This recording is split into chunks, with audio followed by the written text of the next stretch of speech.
Haribo, namaste everyone. Welcome back. We are going to be continuing with the Srimad Bhagavatam. This time we will be reading the introduction. Om Namo Bhagavate Vasudevaya. Om Namo Bhagavate Vasudevaya. Om Namo Bhagavate Vasudevaya. The conception of God and the conception of absolute truth are not on the same level. The Srimad Bhagavatam hits on the target of the absolute truth.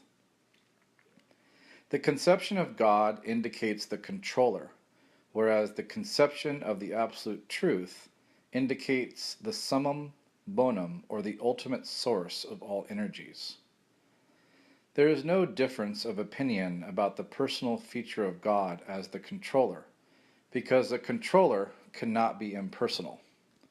Of course, modern government, especially democratic government, is impersonal to some extent, but ultimately the chief executive head is a person, and the impersonal feature of the government is subordinate to the personal feature. So without a doubt, whenever we refer to control over others, we must admit the existence of a personal feature. Because there are different controllers for different managerial positions, there may be many small gods.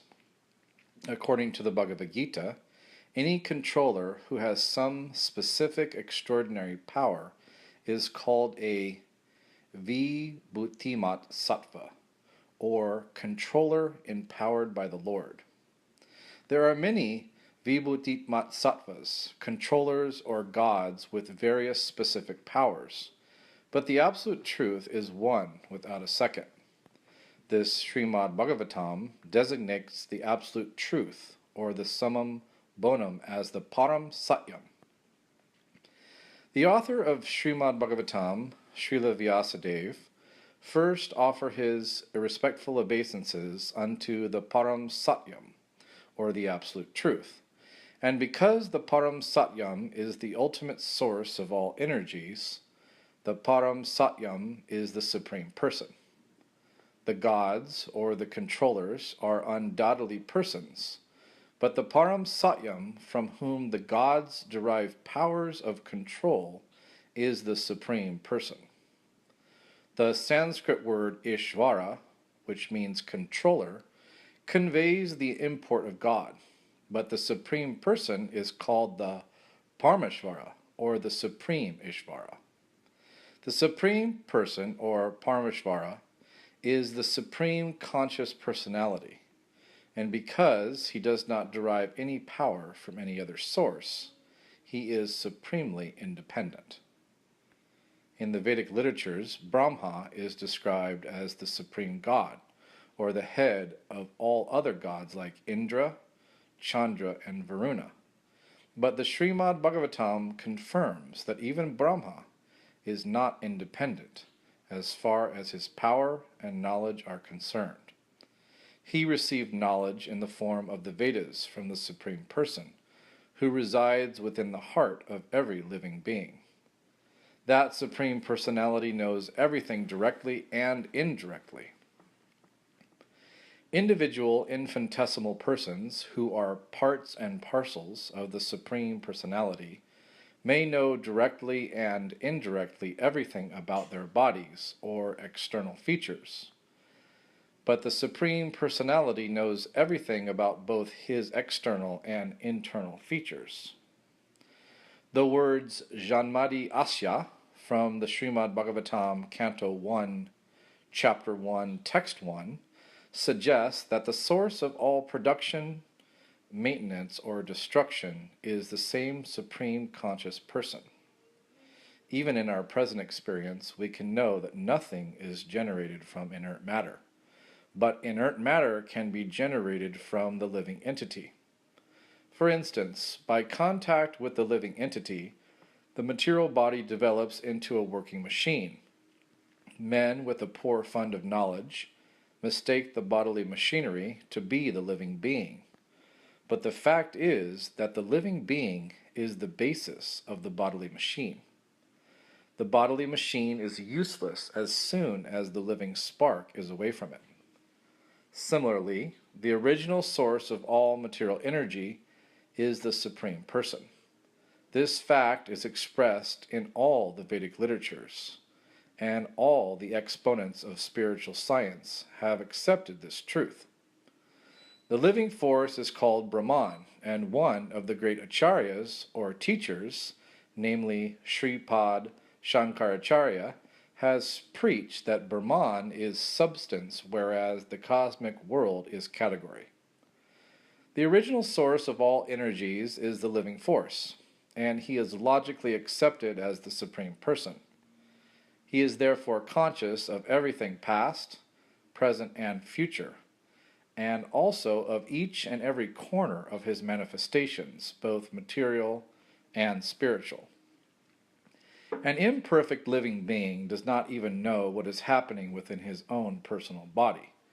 He eats his food, but does not know how this food is transformed into energy, or how it sustains his body.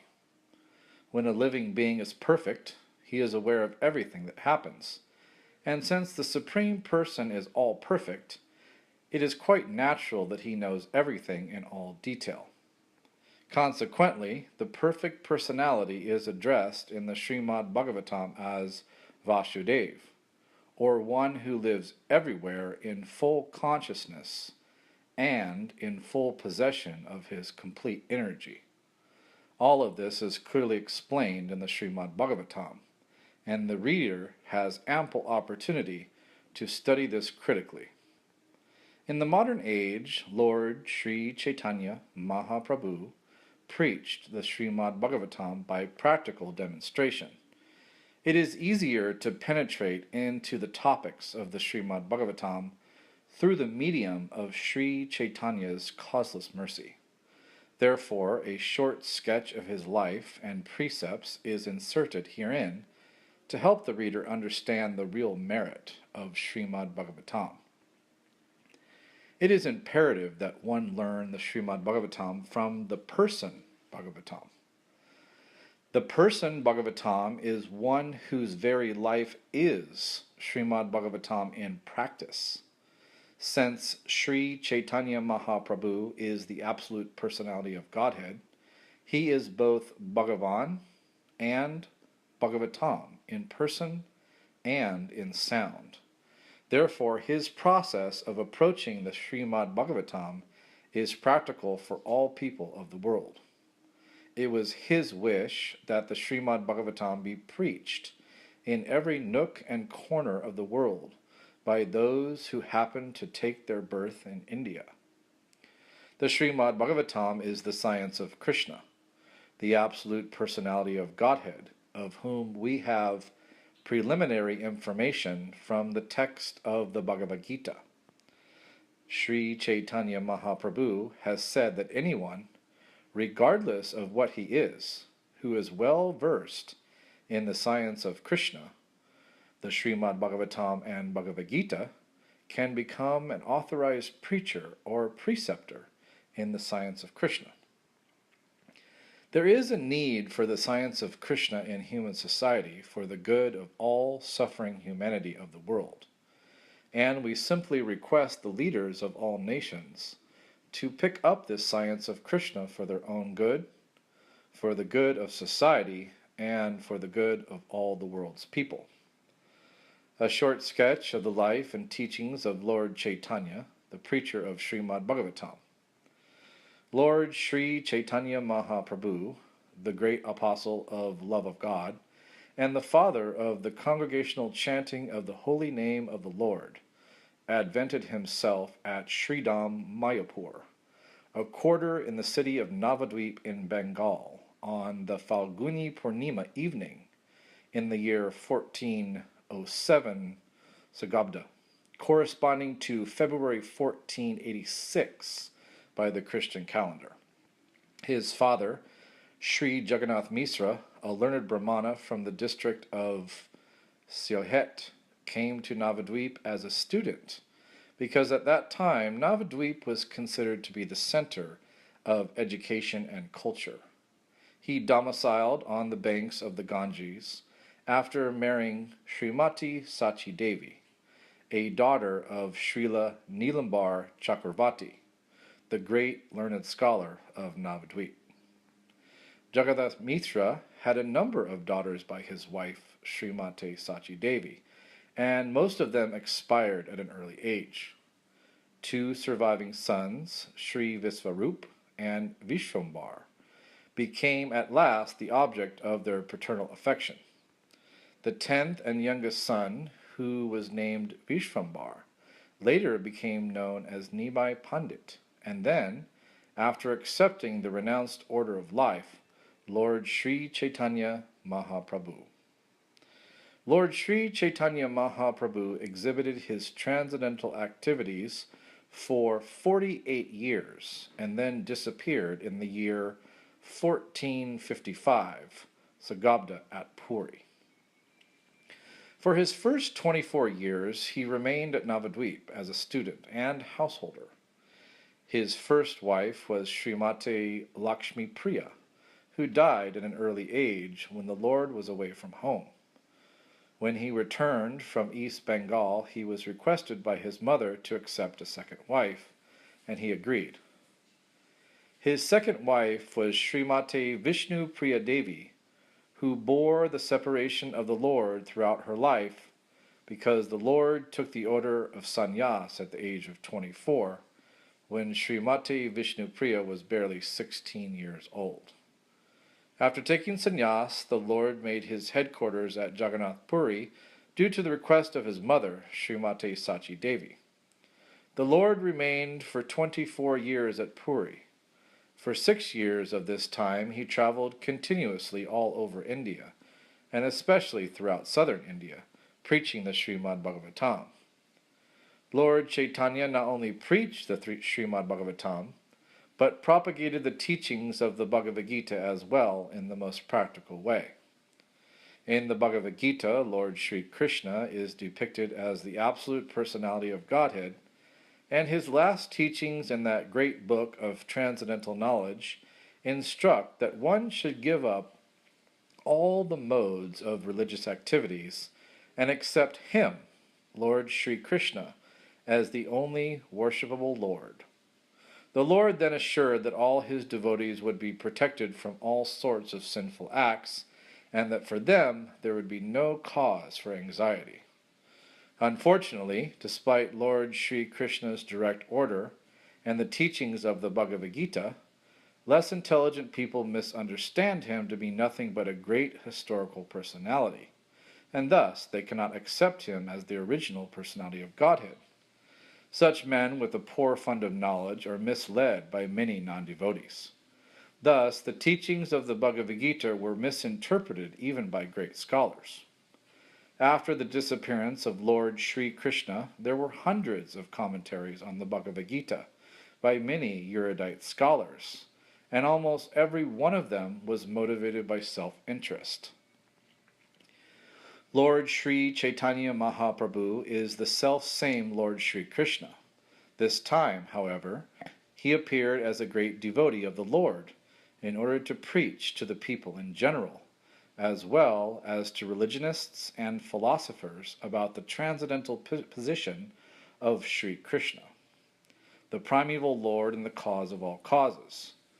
The essence of his preaching is that Lord Sri Krishna, who appeared at Brajabhumi in Vrindavan as the son of the king of Braja, Nanda Maharaj, is the supreme personality of Godhead and is therefore worshipable by all. Vrindavan Dham is non-different from the Lord because the name, fame, form, and place where the Lord manifests himself are identical with the Lord as absolute knowledge. Therefore, Vrindavan Dham is as worshipable as the Lord. The highest form of transcendental worship of the Lord was exhibited by the damsels of Brajabhumi in the form of pure affection for the Lord.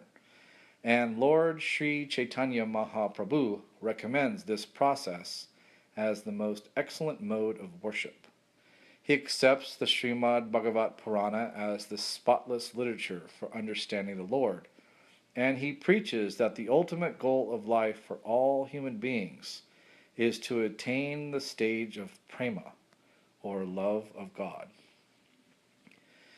Many devotees of Lord Chaitanya, like Srila Vrindavandas Thakur, Sri Lokanadas Thakur, Srila Krishnadas Kaviraj Goswami, Sri Kavi Karnapur, Sri Prabhupada Saraswati, Sri Rupa Goswami, Sri Sanatan Goswami, Sri Raghunath Bhatta Goswami, Sri Jiva Goswami, Sri Gopala Bhatta Goswami, Sri Raghunath Das Goswami, and in this later age, within 200 years, Sri Vishwanath Chakravarti, Sri Baladev Vidyabhusan, Sri Shamananda Goswami, Sri Narottama Das Thakur, Sri Bhaktivedanta Thakur, and at last Sri Bhakti Siddhanta Saraswati Thakur, our spiritual master, and many other great and renowned scholars and devotees of the Lord have prepared voluminous books and literatures on the life and precepts of the Lord.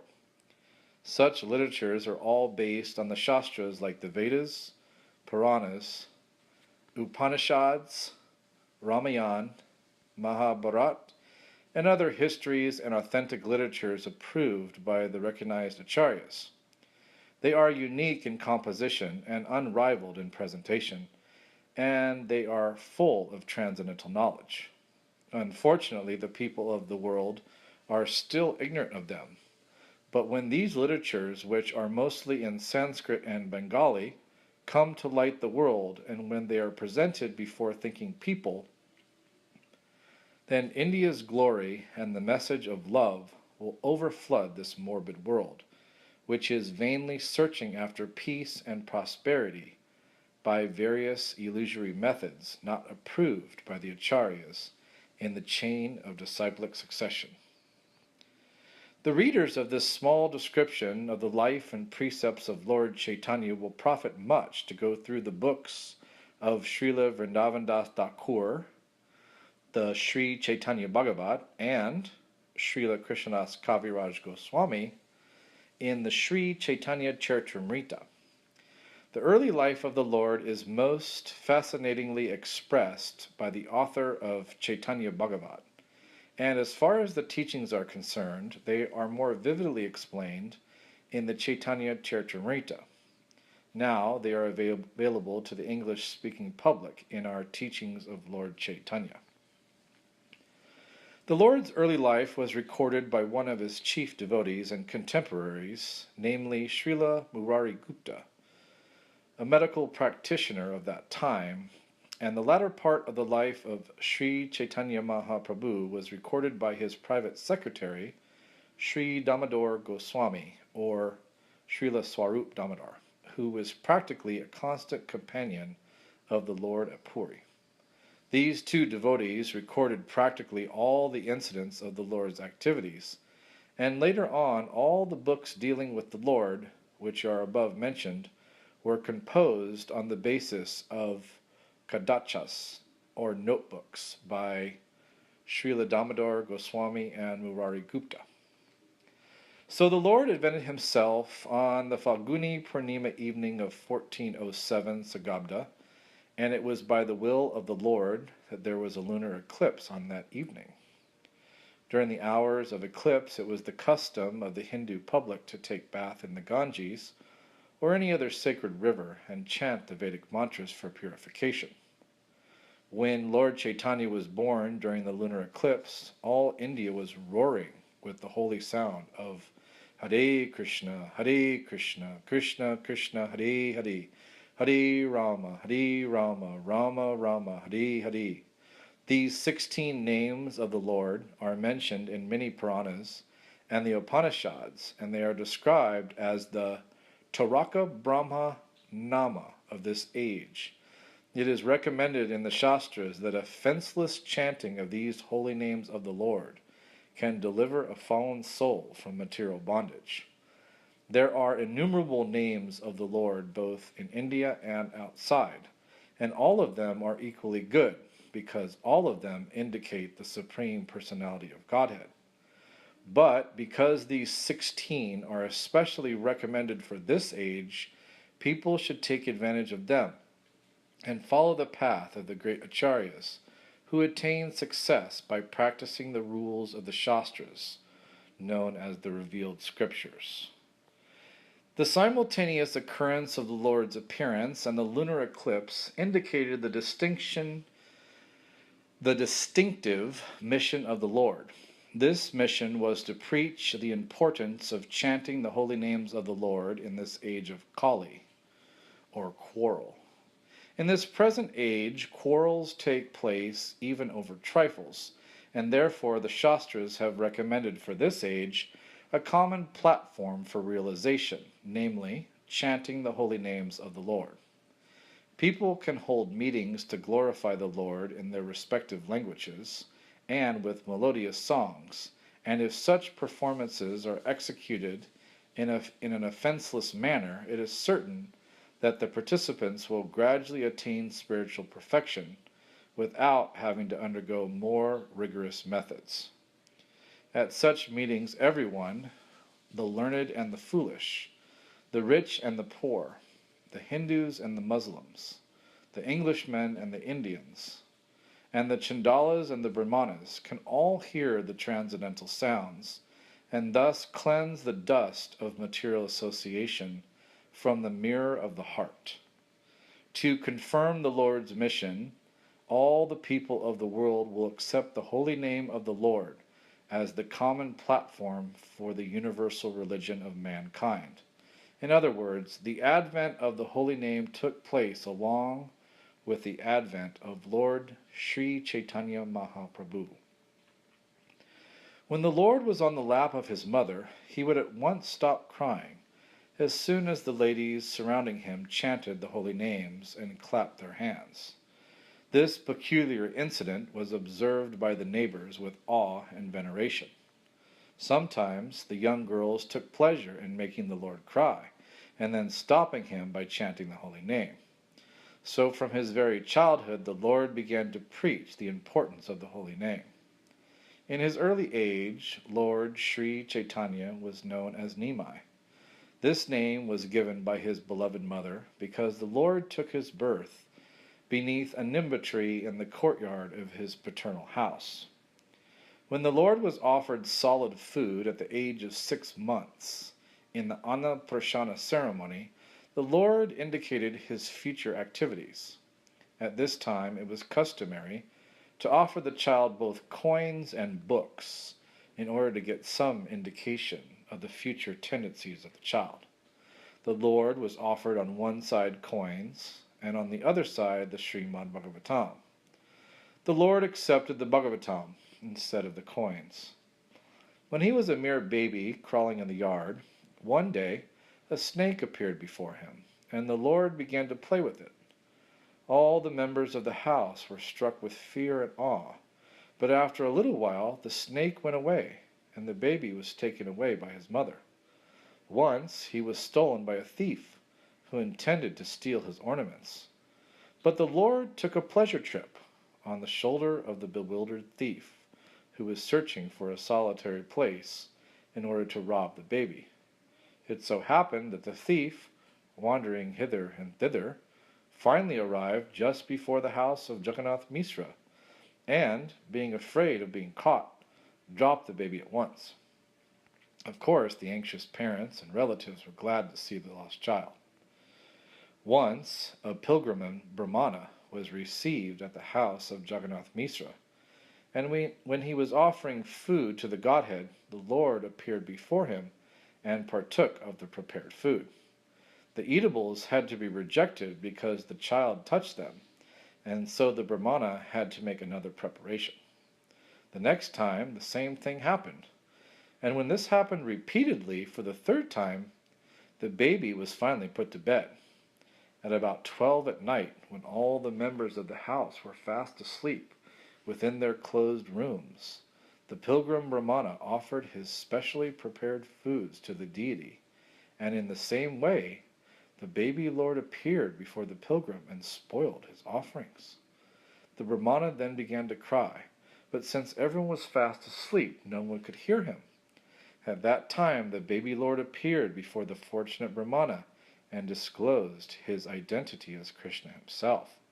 The Brahmana was forbidden to disclose this incident, and the baby returned to the lap of his mother.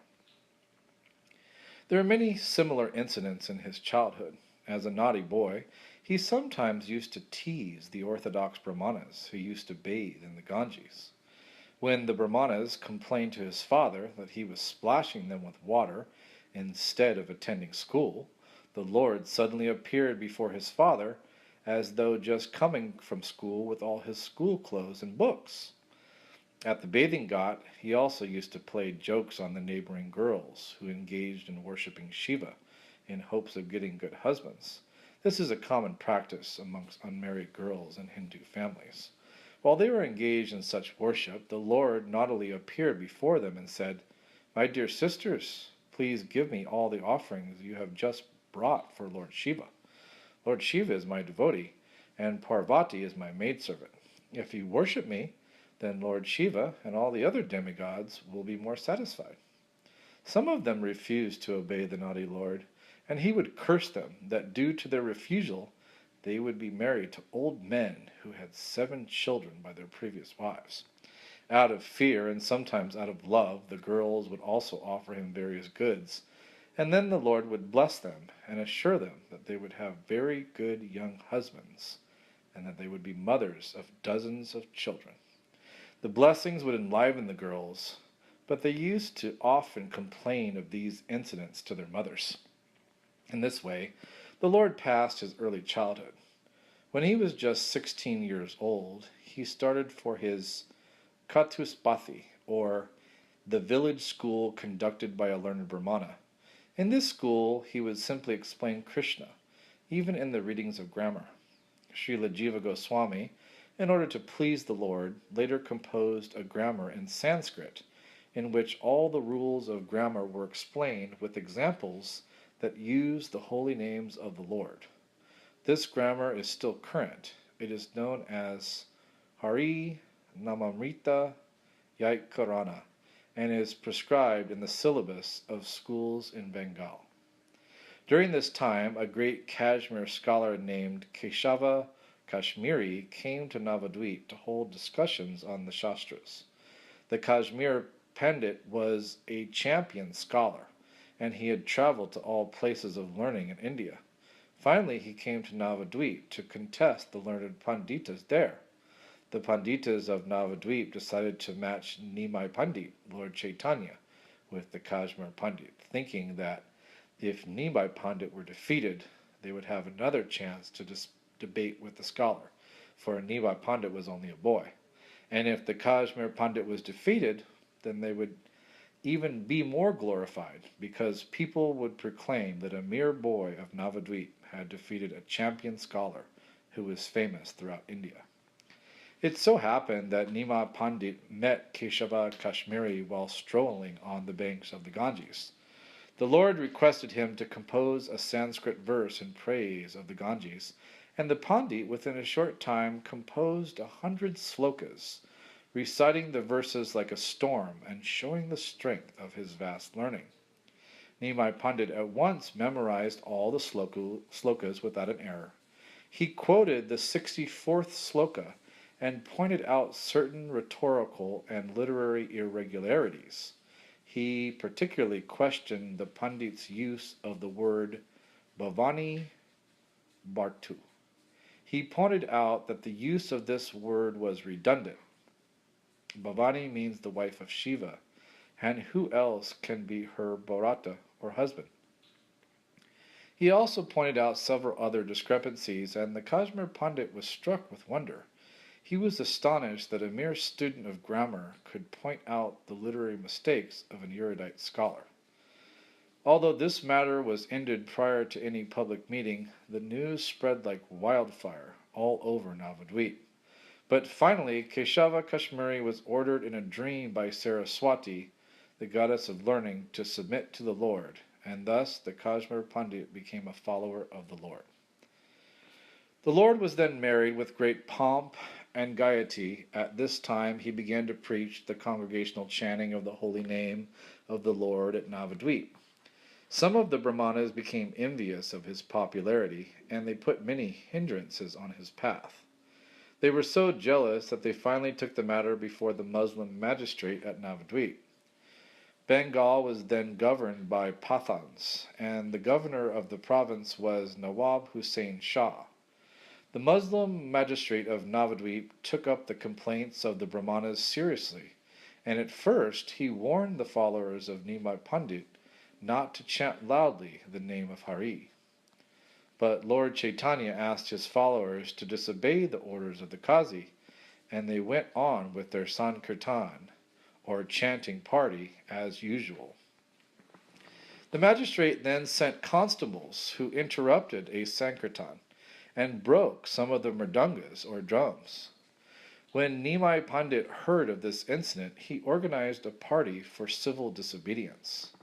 He is the pioneer of the civil disobedience movement in India for the right cause. He organized a procession of 100,000 men with thousands of mridungas and kartals, or hand cymbals, and this procession passed over the roads of Navadvip in defiance of the Qazi who had issued the order. Finally, the procession reached the house of the Qazi, who went upstairs out of fear of the masses. The great crowds assembled at the Qazi's house displayed a violent temper, but the Lord asked them to be peaceful. At this time the Qazi came down and tried to pacify the Lord by addressing him as his nephew. He pointed out that Nilambar Chakravarti referred to him as an uncle, and consequently Srimati Sachidevi, the mother of Nimai Pandit, was his sister. He asked the Lord whether his sister's son could be angry at his maternal uncle, and the Lord replied that since the Qazi was his maternal uncle, he should receive his nephew well at his home. In this way the issue was mitigated, and the two learned scholars began a long discussion on the Quran and Hindu Shastras.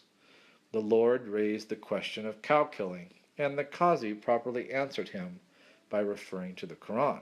In turn, the Qazi also questioned the Lord about cow sacrifice in the Vedas, and the Lord replied that such sacrifice as mentioned in the Vedas is not actually cow killing. In that sacrifice, an old bull or cow was sacrificed for the sake of receiving a fresh, younger life by the power of Vedic mantras. But in the Kali Yuga, such cow sacrifices are forbidden, because there are no qualified brahmanas capable of conducting such a sacrifice. In fact, in Kali Yuga, all yajnas, or sacrifices, are forbidden because they are useless attempts by foolish men.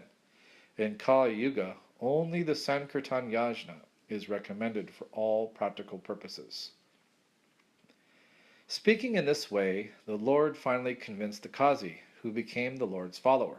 The Qazi thenceforth declared that no one should hinder the Sankirtan movement, which was started by the Lord, and the Qazi left this order in his will for the sake of progeny.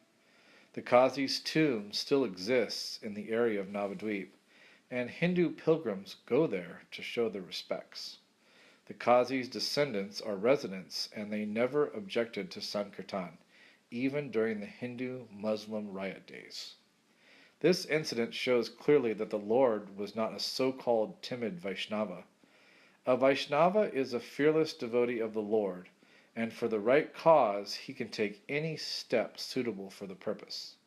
Arjuna was also a Vaishnava devotee of Lord Krishna, and he fought valiantly for the satisfaction of the Lord. Similarly, Vajrangaji, or Hanuman, was also a devotee of Lord Rama, and he gave lessons to the non-devotee party of Ravana.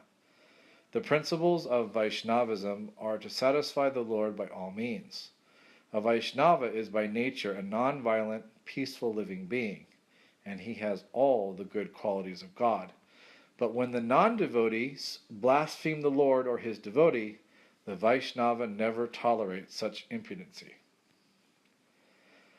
After this incident, the Lord began to preach and propagate his Bhagavat Dharma, or Sankirtan movement, more vigorously, and whoever stood against this propagation of the Yuga Dharma, or duty of the age, was properly punished by various types of chastisement. two Brahmana gentlemen, namely Chapala and Gopala, who also happened to be maternal uncles of the Lord, were inflicted with leprosy by way of chastisement, and later, when they were repentant, they were accepted by the Lord. In the course of his preaching work, he used to send daily all his followers, including Srila Nityananda Prabhu and Thakur Haridas, two chief whips of his party, from door to preach the Srimad Bhagavatam. All of Navadvip was surcharged with his Sankirtan movement, and his headquarters were situated at the house of Srivas Thakur and Sri Advaita Prabhu, two of his chief householder disciples. These two learned heads of the Brahmanic community were the most ardent supporters of Lord Chaitanya's movement. Sri Advaita Prabhu was the chief cause for the advent of the Lord. When Advaita Prabhu saw that the total human society was full of materialistic activities and devoid of devotional service, which alone could save mankind from the threefold miseries of material existence, he, out of his causeless compassion for the age-worn human society, prayed fervently for the incarnation of the Lord, and continually worshipped the Lord with water of the Ganges and leaves of the holy Tulsi tree. As far as preaching work in the Sankirtan movement was concerned, everyone was expected to do his daily share according to the order of the Lord. Once, Nityananda Prabhu and Srila Haridas Thakur were walking down a main road, and on the way they saw a roaring crowd assembled. Upon inquiring from passerbys, they understood that two brothers named Jagai and Madhai were creating a public disturbance in a drunken state. They also heard that these two brothers were born in a respectable Brahmana family, but because of low association they had turned into debauchees of the worst type. They were not only drunkards, but also meat-eaters, woman hunters, dacoits, and sinners of all description. Srila Nityananda Prabhu heard all of these stories and decided that these two fallen souls must be the first to be delivered. If they were delivered from their sinful life, then the good name of Lord Chaitanya would be even still more glorified. Thinking in this way, Nityananda Prabhu and Haridas pushed their way through the crowd and asked the two brothers to chant the holy names of Lord Hari. The drunken brothers became enraged upon the request and attacked Nityananda Prabhu with filthy language. Both brothers chased them a considerable distance. In the evening, the report of the preaching work was submitted to the Lord, and he was glad to learn that Nityananda and Haridas had attempted to deliver such a stupid pair of fellows. The next day, Nityananda Prabhu went to see the brothers, and as soon as he approached them, one of them threw a piece of earthen pot at him. This struck him on the forehead, and immediately blood began to flow. But Nityananda Prabhu was so kind that instead of protesting this heinous act, he said, "It does not matter that you have thrown this stone at me. I still request you to chant the holy name of Lord Hari." One of the brothers, Jagai, was astonished to see this behavior of Nityananda Prabhu, and he at once fell down at his feet and asked him to pardon his sinful brother. When Madhai again attempted to hurt Nityananda Prabhu, Jagai stopped him and implored him to fall down at his feet. In the meantime, the news of Nityananda's injury reached the Lord, who at once hurried to the spot in a fiery and angry mood. The Lord immediately invoked his Sudarshan Chakra, the Lord's ultimate weapon shaped like a wheel, to kill the sinners. But Nityananda Prabhu reminded him of his mission. The mission of the Lord was to deliver the hopelessly fallen souls of Kali Yuga, and the brothers Jagai and Madhai were typical examples of these fallen souls. 90% of the population of this age resembles these brothers, despite high birth and mundane respectability. According to the verdict of the revealed scriptures, the total population of the world in this age will be the lowest Sudra quality, or even lower. It should be noted that Sri Chaitanya Mahaprabhu never acknowledged the stereotyped caste system by birthright. Rather, he strictly followed the verdict of the Shastras in the matter of one's swarup, or real identity. When the Lord was invoking his Sudarshan chakra, and Srila Nityananda Prabhu was imploring him to forgive the two brothers, both the brothers fell down at the lotus feet of the Lord and begged his pardon for their gross behavior. The Lord was also asked by Nityananda Prabhu to accept these repenting souls, and the Lord agreed to accept them on one condition, that they henceforward completely give up all their sinful activities and habits of debauchery. Both the brothers agreed and promised to give up all their sinful habits, and the kind Lord accepted them and did not again refer to their past misdeeds. This is the specific kindness of Lord Chaitanya. In this age, no one can say that he is free from sin. It is impossible for anyone to say this, but Lord Chaitanya accepts all kinds of sinful persons on the one condition that they promise not to indulge in sinful habits after being spiritually initiated by the bona fide spiritual master. There are a number of instructive points to be observed in this incident of the two brothers. In this Kali Yuga, practically all people are of the quality of Jaghai and Madhai. If they want to be relieved from the reactions of their misdeeds, they must take shelter of Lord Chaitanya Mahaprabhu, and after spiritual initiation, thus refrain from those things which are prohibited in the Shastras. The prohibitory rules are dealt with in the Lord's teachings to Srila Rupa Goswami. During his householder life, the Lord did not display many of the miracles which are generally expected from such personalities, but he did once perform a wonderful miracle in the house of Srinivas Thakur while Sankirtan was in full swing. He asked the devotees what they wanted to eat, and when he was informed that they wanted to eat mangoes, he asked for a seed of a mango, although this fruit was out of season. When the seed was brought to him, he sowed it in the yard of Srinivas, and at once a creeper began to grow out of the seed. Within no time, this creeper became a full-grown mango tree, heavy with more ripened fruits than the devotees could eat. The tree remained in Srinivas's yard, and from then on the devotees used to take as many mangoes from the tree as they wanted. The Lord had a very high estimation of the affections of the damsels of Brajabhumi or Vrindavan for Krishna, and in appreciation of their unalloyed service to the Lord, once Sri Chaitanya Mahaprabhu chanted the holy names of the gopis or cowherd girls instead of the names of the Lord. At this time, some of his students, who were also disciples, came to see him, and when they saw that the Lord was chanting the names of the gopis, they were astonished. Out of sheer foolishness, they asked the Lord why he was chanting the names of the gopis, and advised him to chant the name of Krishna.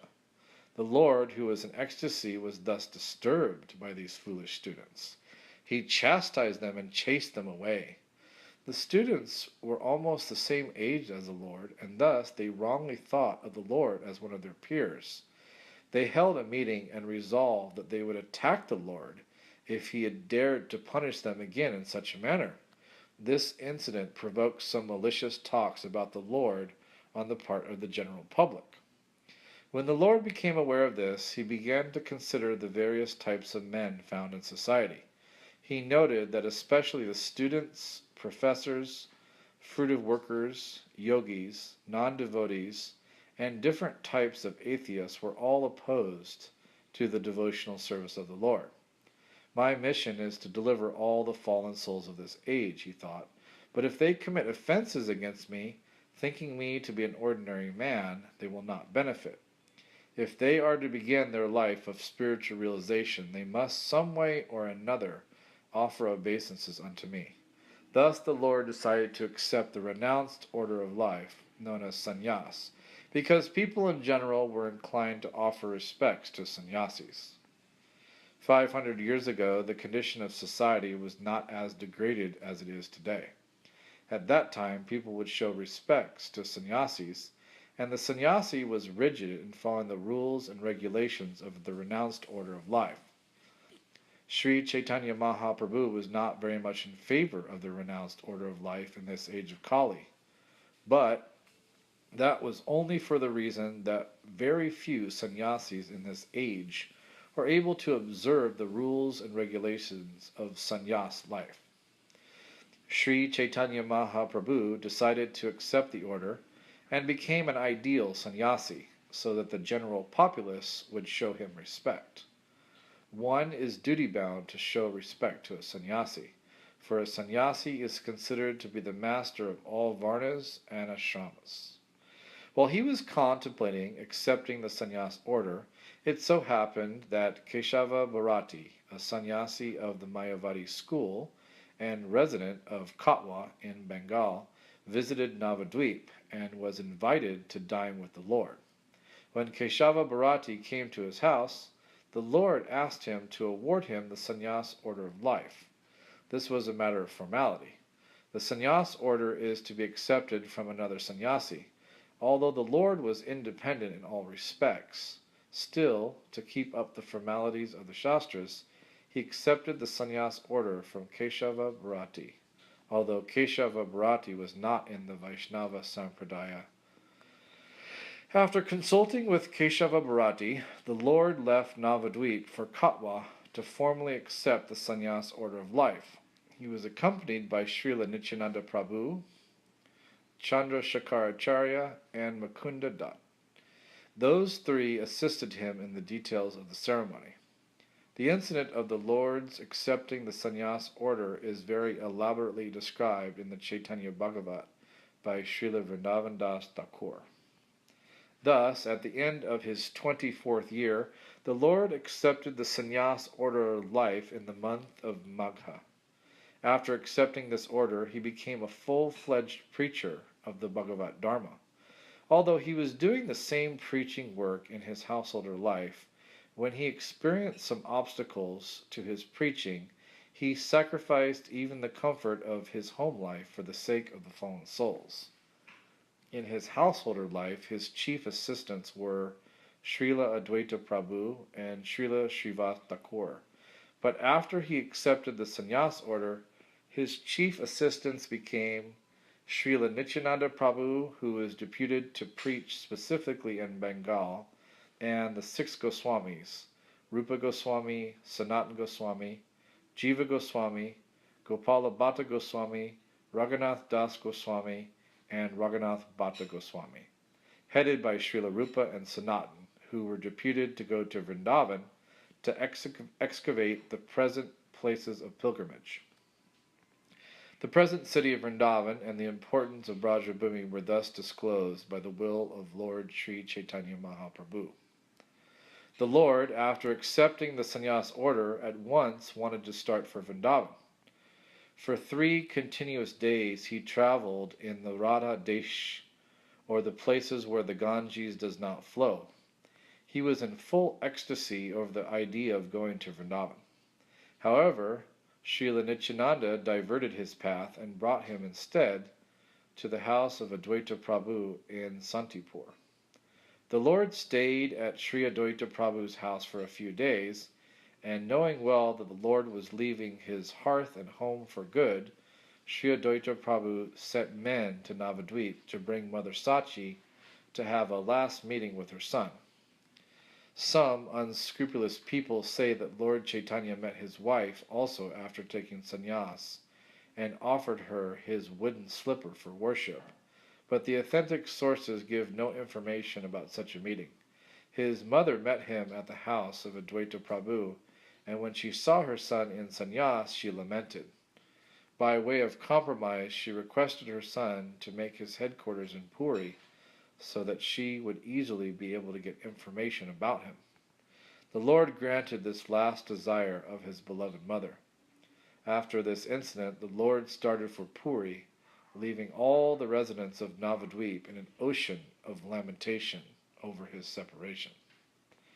The Lord visited many important places on the way to Puri. He visited the temple of Gopinath Ji, who had stolen condensed milk for his devotee Srila Madhavendra Puri. Since then, deity Gopinathji is well known as Kashira Kora Gopinath. The Lord relished this story with great pleasure. The propensity of stealing is there even in the Absolute Consciousness, but because this propensity is exhibited by the Absolute, it loses its perverted nature and thus becomes worshipable even by Lord Chaitanya on the basis of the absolute consideration that the Lord and his stealing propensity are one and identical. This interesting story of Gopinathji is vividly explained in the Chaitanya Charitamrita by Krishnadas Kaviraj Goswami.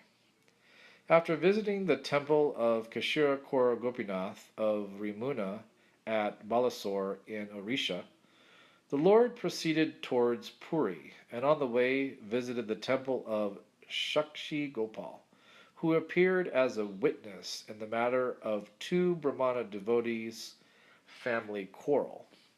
The Lord heard the story of Shakshi Gopal with great pleasure because he wanted to impress upon the atheists that the worshipable deities in the temples approved by the great acharyas are not idols, as alleged by men with a poor fund of knowledge. The deity in the temple is the Archa incarnation of the personality of Godhead, and thus the deity is identical with the Lord in all respects. He responds to the proportion of the devotee's affection for him. In the story of Shakshi Gopal, in which there was a family misunderstanding by two devotees of the Lord, in order to mitigate the turmoil as well as to show specific favor to his servitors, traveled from Vrindavan to Vijayanagara, a village in Orisha, in the form of his Archa incarnation. From there, the deity was brought to Kutak, and thus the temple of Shakshi Gopal is even today visited by thousands of pilgrims on the way to Jagannath Puri. The Lord stayed overnight there and began to proceed toward Puri. On the way, his sannyas rod was broken by Nityananda Prabhu. The Lord became apparently angry with him about this and went alone to Puri, leaving his companions behind. At Puri, when he entered the temple of Jagannath, he became at once saturated with transcendental ecstasy and fell down on the floor of the temple unconscious. The custodians of the temple could not understand the transcendental feats of the Lord, but there was a great learned Pandit named Sarvabhauma Bhattacharya who was present, and he could understand that the Lord's losing his consciousness upon entering the Jagannath temple was not an ordinary thing.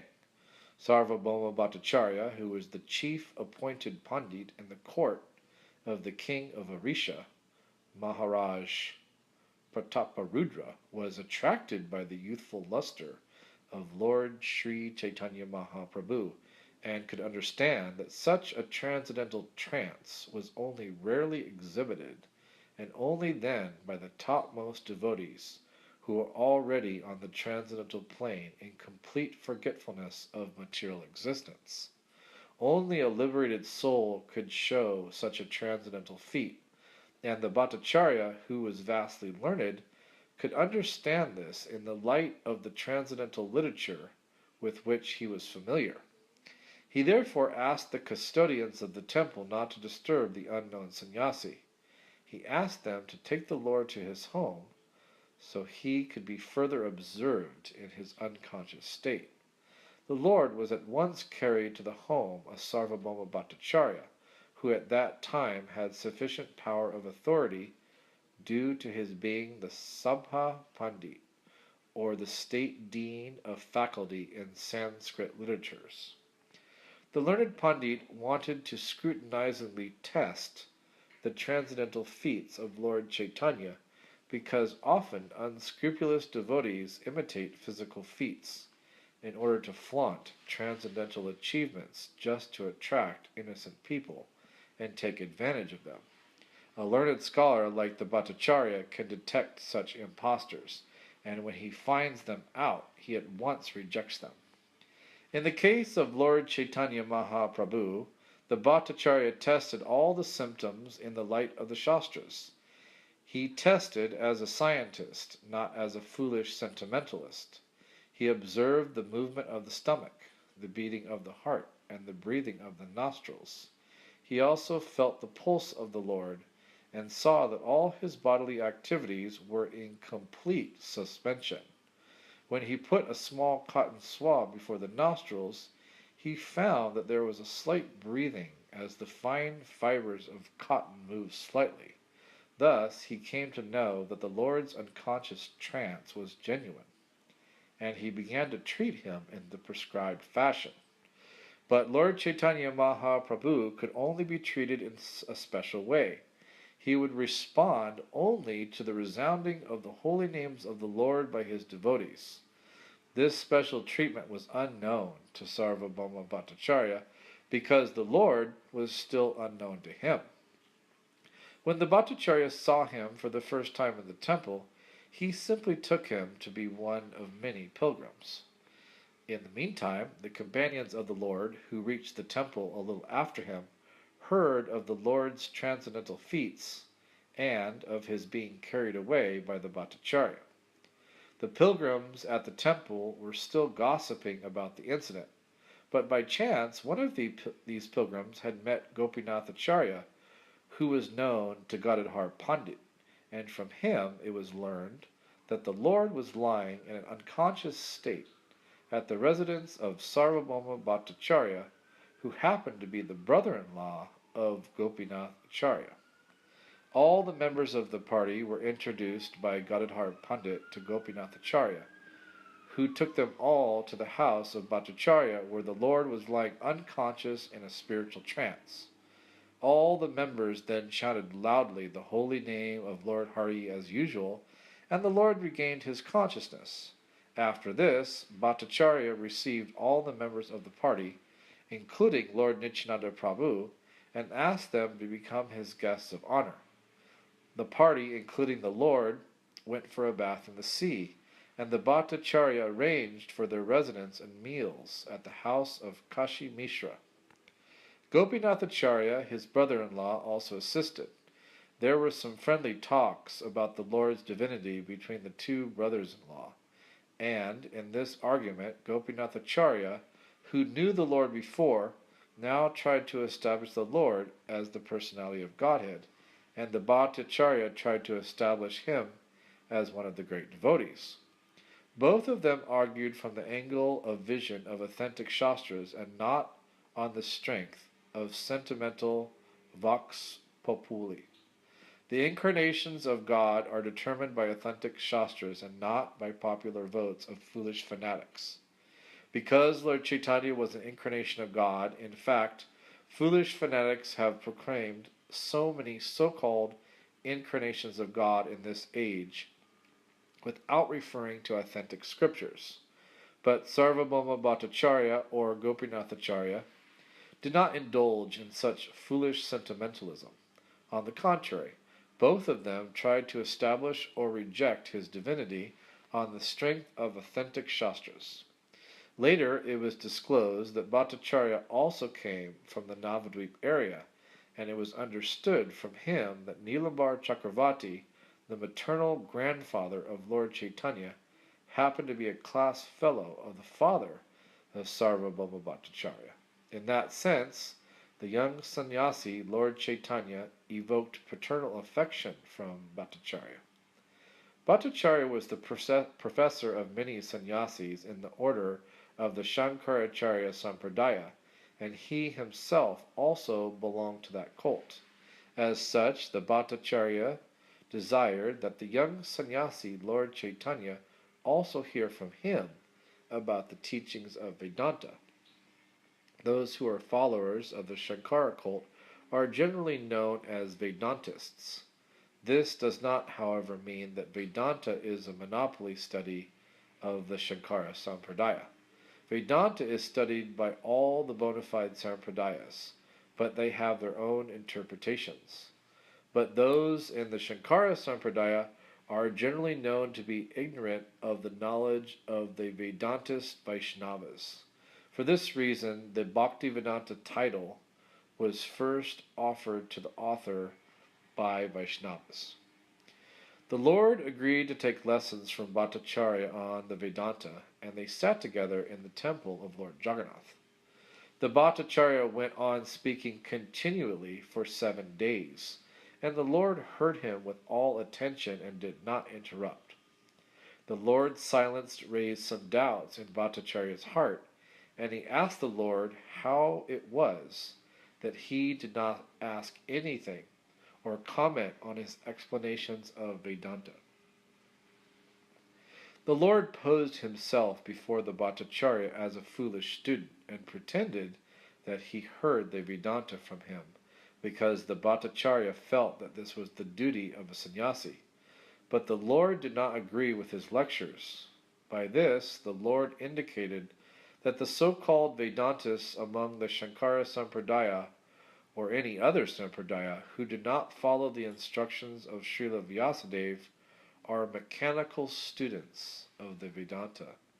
They are not fully aware of that great knowledge. The explanation of the Vedanta Sutra is given by the author himself in the text of Srimad Bhagavatam. One who has no knowledge of the Bhagavatam will hardly be able to know what the Vedanta says. The Bhattacharya, being a vastly learned man, could follow the Lord's sarcastic remarks on the popular Vedantist. He therefore asked him why he did not ask about any point which he could not follow. The Bhattacharya could understand the purpose of his dead silence for the days he heard him. This showed clearly that the Lord had something else in mind. Thus, the Bhattacharya requested him to disclose his mind. Upon this, the Lord spoke as follows: "My dear sir, I can understand the meaning of the sutras like Janmadi Ashayata, Shastra Yonivat, and Atato Brahma Gyansa of the Vedanta Sutra. But when you explain them in your own way, it becomes difficult for me to follow them. The purpose of the sutras is already explained in them, but your explanations are covering them with something else. You do not purposely take the direct meaning of the sutras, but indirectly give your own interpretations." The Lord thus attacked all Vedantists who interpret the Vedanta Sutra fashionably, according to their limited power of thinking, to serve their own purpose. Such indirect interpretations of the authentic literatures like the Vedanta Sutra are hereby condemned by the Lord. The Lord continued, "Srila Vyasadeva has summarized the direct meanings of the mantras in the Upanishads in the Vedanta Sutra. Unfortunately, you do not take their direct meaning. You indirectly interpret them in a different way. The authority of the Vedas is unchangeable and stands without any question of doubt, and whatever is stated in the Vedas must be accepted completely, otherwise one challenges the authority of the Vedas. The conch shell and cow dung are bone and stool of 2 living beings, but because they have been recommended by the Vedas as pure, people accept them as such because of the authority of the Vedas. The idea is that one cannot set his imperfect reason above the authority of the Vedas. The order of the Vedas must be obeyed as they stand without any mundane reasoning. The so-called followers of the Vedic injunctions make their own interpretations of the Vedic injunctions, and thus they establish different parties and sects of Vedic religion. Lord Buddha directly denied the authority of the Vedas, and he established his own religion. Only for this reason the Buddhist religion was not accepted by the strict followers of the Vedas. But those who are so-called followers of the Vedas are more harmful than the Buddhists. The Buddhists have the courage to deny the Vedas directly, but the so-called followers of the Vedas have no courage to deny the Vedas, although indirectly they disobey all the injunctions of the Vedas. Lord Chaitanya condemned this. The examples given by the Lord of the conch shell and the cow dung are very much appropriate in this connection. If one argues that since cow dung is pure, the stool of a learned Brahmana is still more pure, his argument will not be accepted. Cow dung is accepted, and the stool of a highly posted Brahmana is rejected. The Lord continued, the Vedic injunctions are self-authorized, and if some mundane creature adjusts the interpretations of the Vedas, he defies their authority. It is foolish to think of oneself as more intelligent than Srila Vyasadeva. He has already expressed himself in his sutras, and there is no need of help from personalities of lesser importance.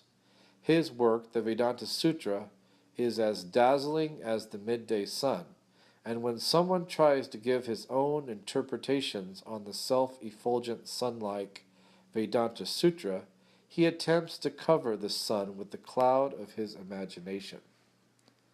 The Vedas and Puranas are one and the same in purpose. They ascertain the absolute truth, which is greater than everything else. The absolute truth is ultimately realized as the absolute personality of Godhead with absolute controlling power. As such, the absolute personality of Godhead must be completely full of opulence, strength, fame, beauty, knowledge, and renunciation. Yet the transcendental personality of Godhead is astonishingly ascertained as impersonal. The impersonal description of the absolute truth in the Vedas is given to nullify the mundane conception of the absolute whole. Personal features of the Lord are completely different from all kinds of mundane features. The living entities are all individual persons, and they are all parts and parcels of the Supreme Whole. If the parts and parcels are individual persons, the source of their emanation must not be impersonal. He is the Supreme Person amongst all the relative persons. The Vedas inform us that from him, Brahman, everything emanates, and on him everything rests, and after annihilation everything merges in him only. Therefore he is the ultimate dative, causative, and accommodating cause of all causes, and these causes cannot be attributed to an impersonal object. The Vedas inform us that he alone became many, and when he so desires, he glances over material nature. Before he glanced over material nature, there was no material cosmic creation. Therefore, his glance is not material. Material mind or senses were unborn when the Lord glanced over material nature. Thus, evidence in the Vedas proves that beyond a doubt the Lord has transcendental eyes and a transcendental mind. They are not material. His impersonality, therefore, is a negation of his materiality, but not a denial of his transcendental personality. Brahman ultimately refers to the personality of Godhead. Impersonal Brahman realization is just the negative conception of the mundane creations. Paramama is the localized aspect of Brahman within all kinds of material bodies. Ultimately, the supreme Brahman realization is the realization of the personality of Godhead. According to all evidence of the revealed scriptures, he is the ultimate source of Vishnu Tattvas. The Puranas are also supplementary to the Vedas. The Vedic mantras are too difficult for an ordinary man. Women, Sudras, and the so-called twice-born higher castes are unable to penetrate into the sense of the Vedas, and thus the Mahabharata as well as the Puranas are made easy to explain the truths of the Vedas. In his prayers before the boy Sri Krishna, Brahma said that there is no limit to the fortune of the residents of Brajabhumi headed by Sri Nanda Maharaj and Yasoda Mai, because the eternal absolute truth has become their intimate relative. The Vedic mantra maintains that the absolute truth has no legs and no hands, and yet goes faster than all and accepts everything that is offered to him in devotion. The latter statements definitely suggest the personal features of the Lord, although his hands and legs are distinguished from mundane hands and legs or other senses. Brahman, therefore, is never impersonal, but when such mantras are indirectly interpreted, it is wrongly thought that the absolute truth is impersonal. The absolute truth personality of Godhead is full of all opulences, and therefore he has a transcendental form of full existence, knowledge, and bliss. How then can one establish that the absolute truth is impersonal? Brahman, being full of opulences, is understood to have manifold energies, and all these energies are classified under three headings, under the authority of Vishnu Purana 6.7.60, which says that the transcendental energies of Lord Vishnu are primarily three. His spiritual energy and the energy of the living entities are classified as superior energy, whereas the material energy is an inferior one which is sprouted out of ignorance. The energy of the living entities is technically called Kshetragan energy. This Kshetragan Shakti, although equal in quality with the Lord, becomes overpowered by material energy out of ignorance, and thus suffers all sorts of material miseries. In other words, the living entities are located in the marginal energy, between the superior, spiritual, and inferior material energies, and in proportion to the living being's contact with either the material or spiritual energies, the living entity is situated in proportionally higher and lower levels of existence. The Lord is beyond the inferior and marginal energies, as above mentioned, and his spiritual energy is manifested in three different phases, as eternal existence, eternal bliss, and eternal knowledge. As far as eternal existence is concerned, it is conducted by the Sanhiti potency. Similarly, bliss and knowledge are conducted by the Haladini and Samvit potencies respectively. As the Supreme Energetic Lord, he is the supreme controller of the spiritual, marginal, and material energies. And all these different types of energies are connected with the Lord in eternal devotional service. The Supreme Personality of Godhead is thus enjoying in his transcendental eternal form. It is not astounding that one dares to call the Supreme Lord non-energetic. The Lord is the controller of all energies, and the living entities are parts and parcels of one of the energies. Therefore, this is a gulf of difference between the Lord and the living entities. How then can one say that the Lord and the living entities are one and the same? In the Bhagavad Gita, also, the living entities are described as belonging to the superior energy of the Lord.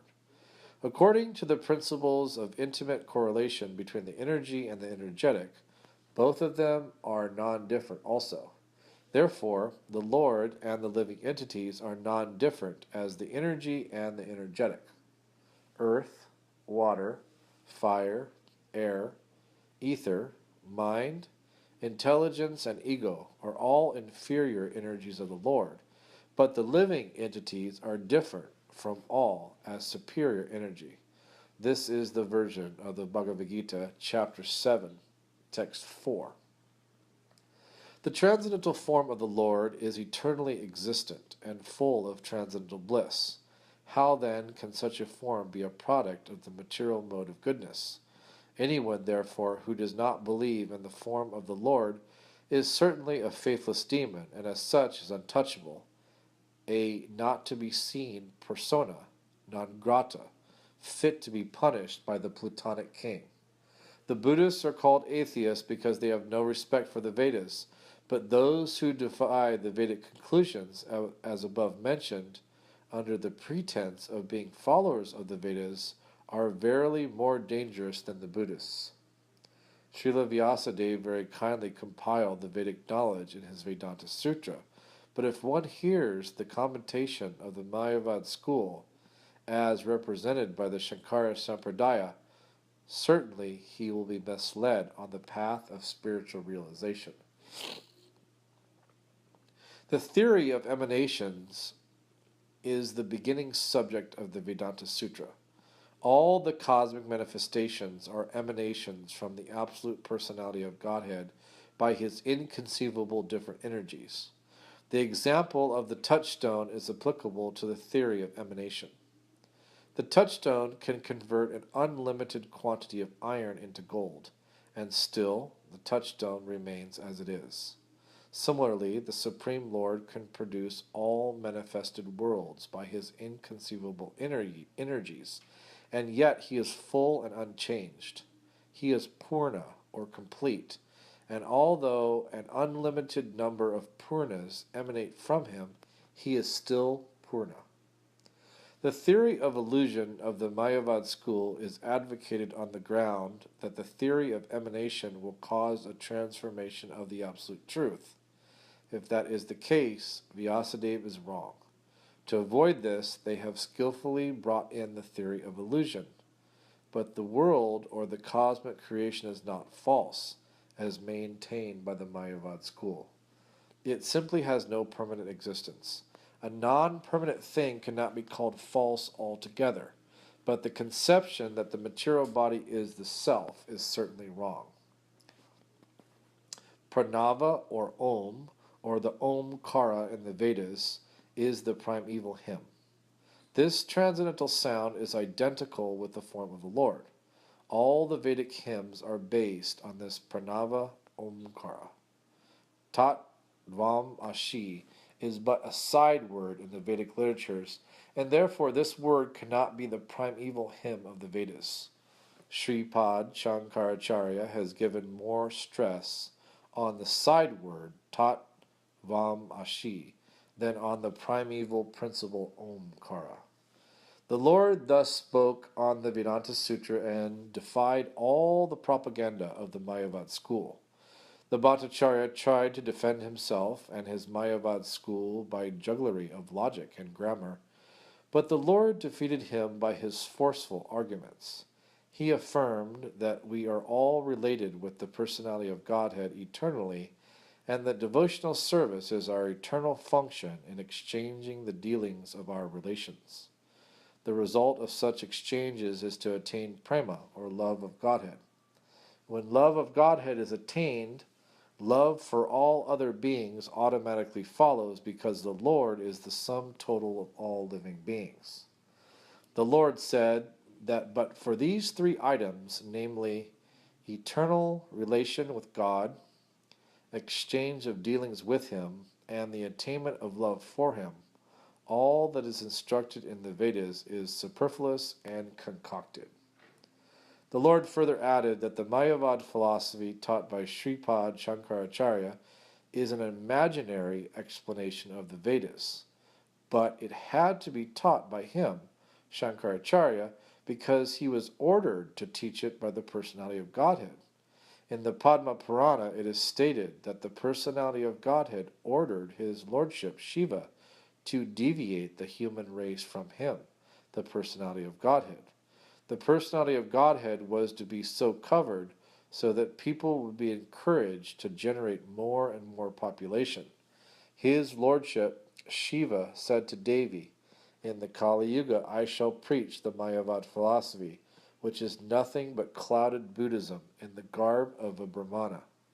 After hearing all these speeches of Lord Sri Chaitanya Mahaprabhu, the Bhattacharya was struck with wonder and awe, and regarded him in dead silence.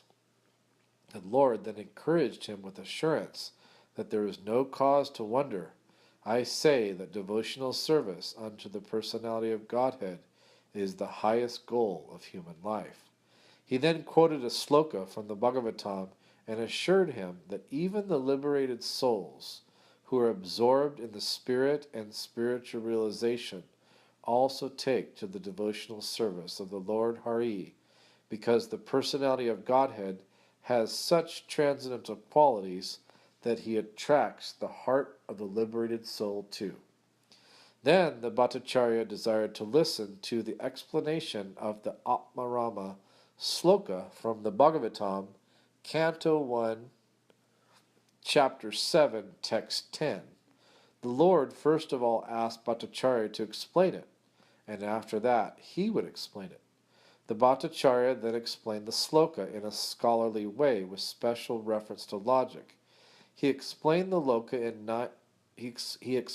sloka in 9 different ways chiefly based on logic because he was the most renowned scholar of logic of the time. The Lord, after hearing the Bhattacharya, thanked him for the scholarly presentation of the sloka, and then, at the request of the Bhattacharya, the Lord explained the sloka in 64 different ways, without touching the 9 explanations given by the Bhattacharya. Thus, after hearing the explanation of the Atmarama sloka from the Lord, the Bhattacharya was convinced that such a scholarly presentation is impossible for an earthly creature. Before this, Sri Gopinathacharya had tried to convince him of the divinity of the Lord, but at that time he could not accept him. But the Bhattacharya was astounded by the Lord's exposition of the Vedanta Sutra and explanations of the Atmarama Sloka, and thus he began to think that he committed a great offense at the lotus feet of the Lord by not recognizing him to be Krishna himself. He then surrendered unto him, repenting for his past dealings with him, and the Lord was kind enough to accept the Bhattacharya. Out of his causeless mercy, the Lord manifested before him first as four-handed Narayan, and then again as two-handed Lord Krishna, with a flute in his hand. The Bhattacharya at once fell down at the lotus feet of the Lord, and composed many suitable slokas in praise of the Lord by his grace. He composed almost 100 slokas in praise of the Lord. The Lord then embraced him, and out of transcendental ecstasy, the Bhattacharya lost consciousness of the physical state of life. Tears, trembling, throbbing of the heart, perspiration, emotional waves, dancing, singing, crying, and all the 8 symptoms of trance were manifested in the body of the Bhattacharya. Sri Gopinathacharya became very glad and astonished by this marvelous conversion of his brother-in-law by the grace of the Lord. Out of the 100 celebrated slokas composed by the Bhattacharya in praise of the Lord, the following 2 are most important, and these 2 slokas explain the mission of the Lord in gist. Number 1. Let me surrender unto the personality of Godhead who has appeared now as Lord Sri Chaitanya Mahaprabhu.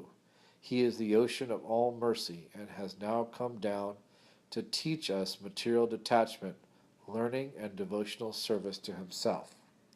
Number 2. Since pure devotional service of the Lord has been lost in the oblivion of time, the Lord has appeared to renovate the principles, and therefore I offer my obeisances unto his lotus feet. The Lord explained the word mukti to be equivalent to the word Vishnu, or the personality of Godhead. To attain mukti, or liberation from the bondage of material existence, is to attain the service of the Lord. The Lord then proceeded towards South India for some time, and converted all he met on the way to become devotees of Lord Sri Krishna. Such devotees also converted many others to the cult of devotional service, or to the Bhagavat Dharma of the Lord, and thus he reached the bank of the Godavari, where he met Srila Ramananda Roy, the governor of Madras, on behalf of Maharaj Prataparudra, the king of Orisha. His talks with Ramananda Roy are very important for higher realization of transcendental knowledge, and the conversation itself forms a small booklet. We shall, however, give herewith a summary of the conversation. Sri Ramananda Roy was a self-realized soul, although outwardly he belonged to a caste lower than the Brahmana in social status. He was not in the renounced order of life, and besides that, he was a high government servant in the state. Still, Sri Chaitanya Mahaprabhu accepted him as a liberated soul on the strength of the high order of his realization of transcendental knowledge. Similarly, the Lord accepted Srila Haridas Thakur, a veteran devotee of the Lord coming from a Mohammedan family. And there are many other great devotees of the Lord who came from different communities, sects, and castes. The Lord's only criterion was the standard of devotional service of the particular person, He was not concerned with the outward dress of a man. He was concerned only with the inner soul and its activities. Therefore, all the missionary activities of the Lord are to be understood to be on the spiritual plane, and as such, the cult of Sri Chaitanya Mahaprabhu or the cult of Bhagavat Dharma has nothing to do with mundane affairs, sociology, politics, economic development, or any such sphere of life. Srimad Bhagavatam is the purely transcendental urge of the soul. When he met Sri Ramananda Roy on the bank of the Godavari, the Varnashram Dharma followed by the Hindus was mentioned by the Lord. Srila Ramananda Roy said that by following the principles of Varnashram Dharma, the system of 4 castes and 4 orders of human life, everyone could realize transcendence. In the opinion of the Lord, the system of Varnashram Dharma is superficial only, and it has very little to do with the highest realization of spiritual values. The highest perfection of life is to get detached from the material attachment and proportionately realize the transcendental loving service of the Lord. The personality of Godhead recognizes a living being who is progressing in that line. Devotional service, therefore, is the culmination of the culture of all knowledge. When Sri Krishna, the Supreme Personality of Godhead, appeared for the deliverance of all fallen souls, he advised the deliverance of all living entities as follows. The Supreme Absolute Personality of Godhead, from whom all living entities have emanated, must be worshipped by all their respective engagements, because everything that we see is also the expansion of his energy. That is the way of real perfection, and it is approved by all bona fide acharyas past and present. The system of Varnashram is more or less based on moral and ethical principles. There is very little realization of the transcendence as such, and Lord Sri Chaitanya Mahaprabhu rejected it as superficial and asked Ramananda Roy to go further into the matter. Sri Ramananda Roy then suggested renunciation of fruitive actions unto the Lord. The Bhagavad Gita, chapter 9, text 27, advises in this connection, quote, "Whatever you do, whatever you eat, and whatever you give, as well as whatever you perform in penance, offer to me alone." This dedication on the part of the worker suggests that the personality of Godhead is a step higher than the impersonal conception of the Varnashram system. But still, the relation of the living being and the Lord is not distinct in that way. The Lord therefore rejected this proposition and asked Ramananda Roy to go further. Roy then suggested renunciation of the Varnashram Dharma and acceptance of devotional service. The Lord did not approve of this suggestion, also for the reason that all of a sudden one should not renounce his position, for that may not bring to the desired result. It was further suggested by Roy that attainment of spiritual realization freed from the material conception of life is the topmost achievement for a living being. The Lord rejected this suggestion also because on the plea of such spiritual realization, much havoc has been wrought by unscrupulous persons. Therefore, all of a sudden, this is not possible. The Roy then suggested sincere association of self-realized souls and hearing submissively the transcendental message of the pastimes of the personality of Godhead. This suggestion was welcomed by the Lord. This suggestion was made following in the footsteps of Brahmaji, who said that the personality of Godhead is known as Ajita, or the one who cannot be conquered or approached by anyone. But such Ajita also becomes Jita, or conquered, by one method, which is very simple and easy. The simple method is that one has to give up the arrogant attitude of declaring oneself to be God himself. One must be very meek and submissive, and try to live peacefully by lending the ear to the speeches of the transcendentally self-realized soul, who speaks on the message of Bhagavat Dharma, or the religion of glorifying the Supreme Lord and his devotees. To glorify a great man is a natural instinct for living beings, but they have not learned to glorify the Lord. Perfection of life is attained simply by glorifying the Lord in association with the self-realized devotee of the Lord. The self-realized devotee is he who surrenders unto the Lord fully and who does not have attachment for material prosperity. Material prosperity and sense enjoyment and their advancement are all activities of ignorance in human society. Peace and friendship are impossible for a society detached from the association of God and his devotees.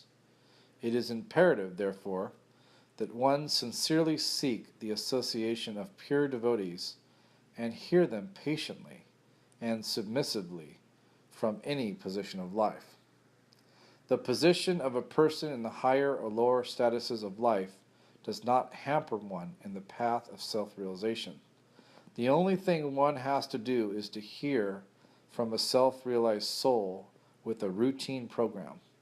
The teacher may also deliver lectures from the Vedic literatures, following in the footsteps of the bygone acharyas who realize the absolute truth. Lord Sri Chaitanya Mahaprabhu recommended this simple method of self-realization, generally known as Bhagavad Dharma. Srimad Bhagavatam is the perfect guide for this purpose. Above these topics discussed by the Lord and Sri Ramananda Roy, there was still more elevated spiritual talks between the two great personalities, and we purposely withhold those topics for the present, because one has to come to the spiritual plane before further talks with Ramananda Roy can be heard. We have presented further talks of Srila Ramananda Roy with the Lord in another book, The Teachings of Lord Chaitanya. At the conclusion of this meeting, Sri Ramananda Roy was advised by the Lord to retire from service and come to Puri so that they could live together and relish a transcendental relationship. Sometime later, Sri Ramananda Roy retired from the government service and took a pension from the king. He returned to his residence in Puri, where he was one of the most confidential devotees of the Lord. There was another gentleman at Puri of the name Shikhi Mahiti, who was also a confidant like Ramananda Roy. The Lord used to hold confidential talks on spiritual values with 3 or 4 companions at Puri, and he passed 18 years in that way in spiritual trance. His talks were recorded by his private secretary, Sri Damodar Goswami, one of the 4 most intimate devotees. The Lord extensively traveled all over the southern part of India. The great saint of Maharashtra, known as Saint Tukaram, was also initiated by the Lord. Saint Tukaram, after initiation by the Lord, overflooded the whole of the Maharashtra province with the Sankirtan movement, and the transcendental flow is still rolling on in the southwestern part of the great Indian peninsula. The Lord excavated from South India 2 very important old literatures, namely the Brahma Samhita and Krishna Karnamrita, and these 2 valuable books are authorized studies for the person in the devotional line. The Lord then returned to Puri after his South Indian tour. On his return to Puri, all the anxious devotees of the Lord got back their life, and the Lord remained there with continued pastimes of his transcendental realizations. The most important incident during this time was his granting audience by King Prataparudra. King Prataparudra was a great devotee of the Lord, and he considered himself to be one of the servants of the Lord entrusted with sweeping the temple. This submissive attitude of the king was very much appreciated by Sri Chaitanya Mahaprabhu. The king requested both Bhattacharya and Roy to arrange his meeting with the Lord. When, however, the Lord was petitioned by his 2 stalwart devotees, he flatly refused to grant the request, even though it was put forward by personal associates like Ramananda Roy and Sarvabhauma Bhattacharya. The Lord maintained that it is dangerous for a sannyasi to be in intimate touch with worldly, money-conscious men and with women. The Lord was an ideal sannyasi. No woman could approach the Lord, even to offer respects. Women's seats were accommodated far away from the Lord. As an ideal teacher and acharya, he was very strict in the routine work of a sannyasi. Apart from being a divine incarnation, the Lord was an ideal character as a human being. His behavior with other persons was also above suspicion. In his dealing as acharya, he was harder than the thunderbolt and softer than the rose. One of his associates, Junior Haridas, committed a great mistake by lustfully glancing at a young woman. The Lord, as Supersoul, could detect this lust in the mind of Junior Haridas, who was at once banished from the Lord's association and was never accepted again, even though the Lord was implored to excuse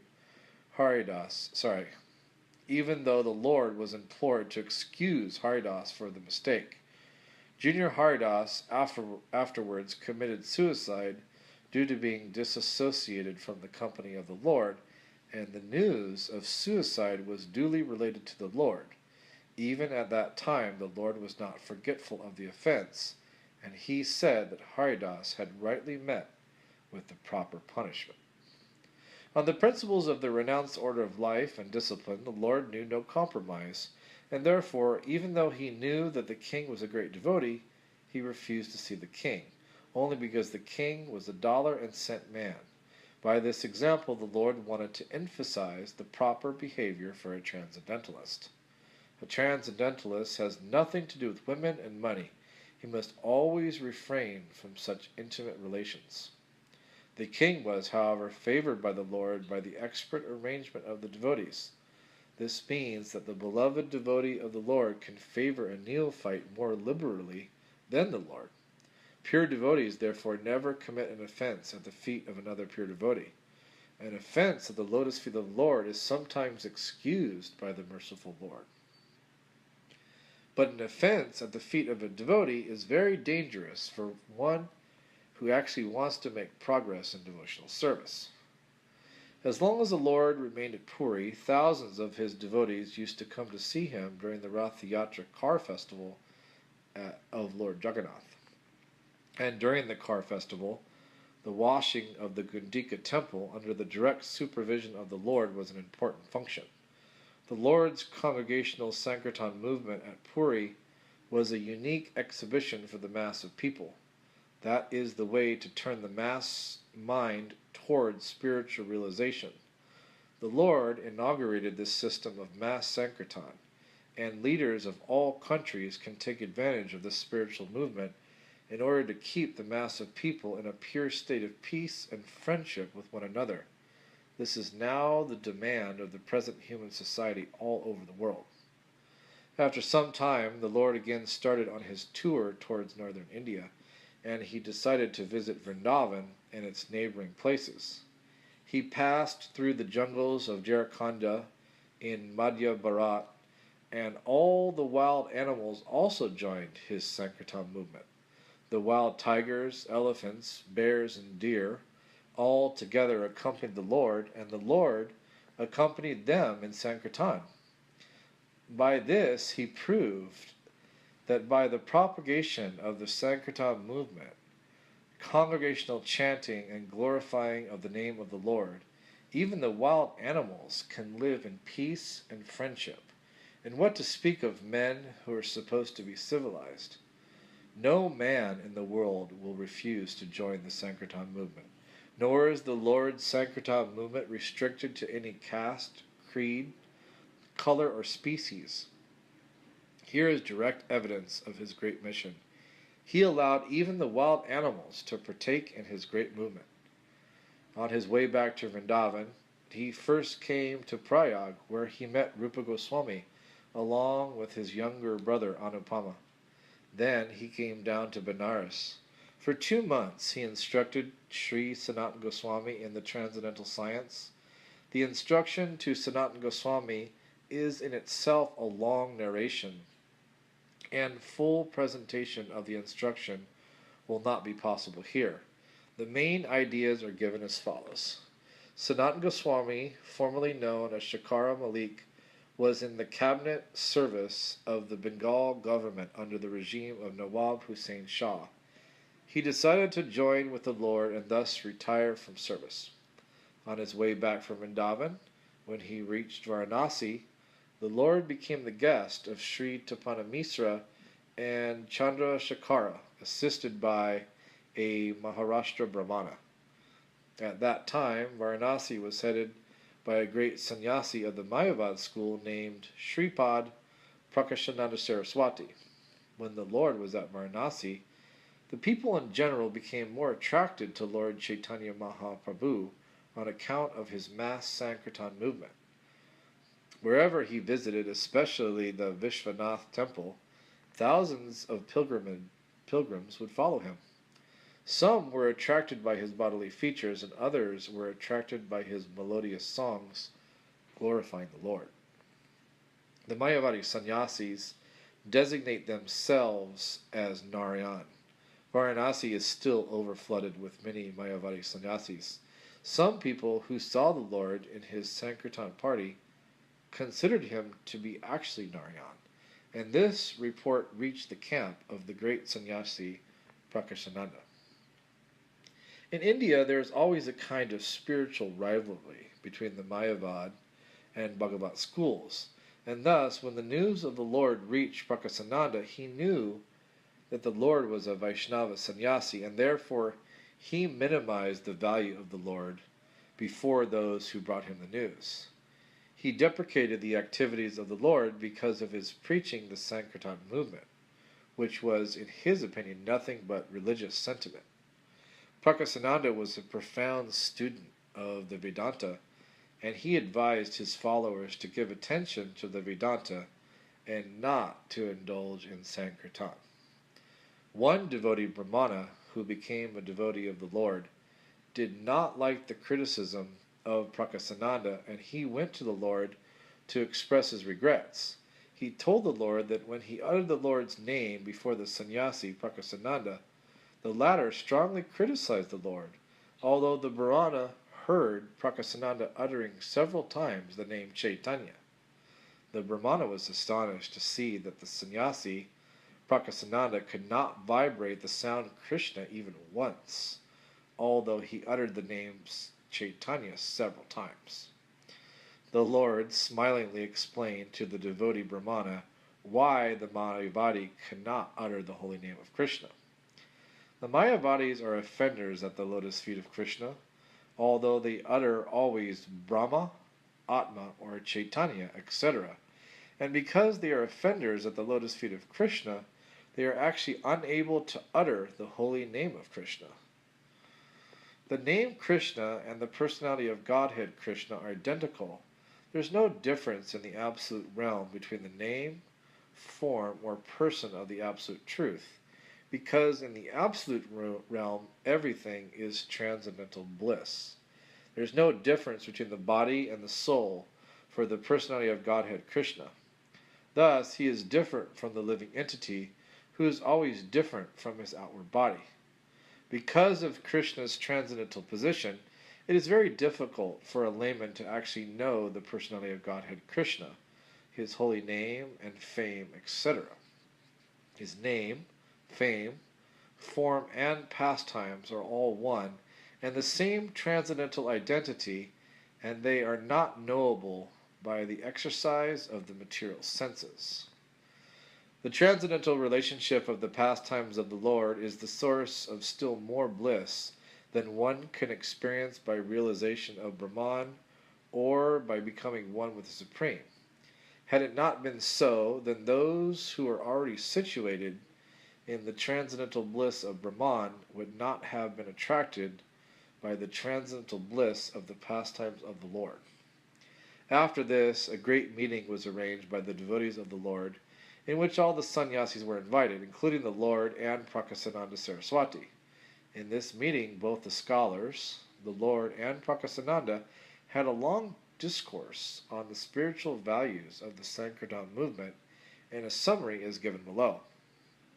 The great Mayavadi sannyasi Prakasananda inquired from the Lord as to the reason for his preferring the Sankirtan movement to the study of the Vedanta Sutra.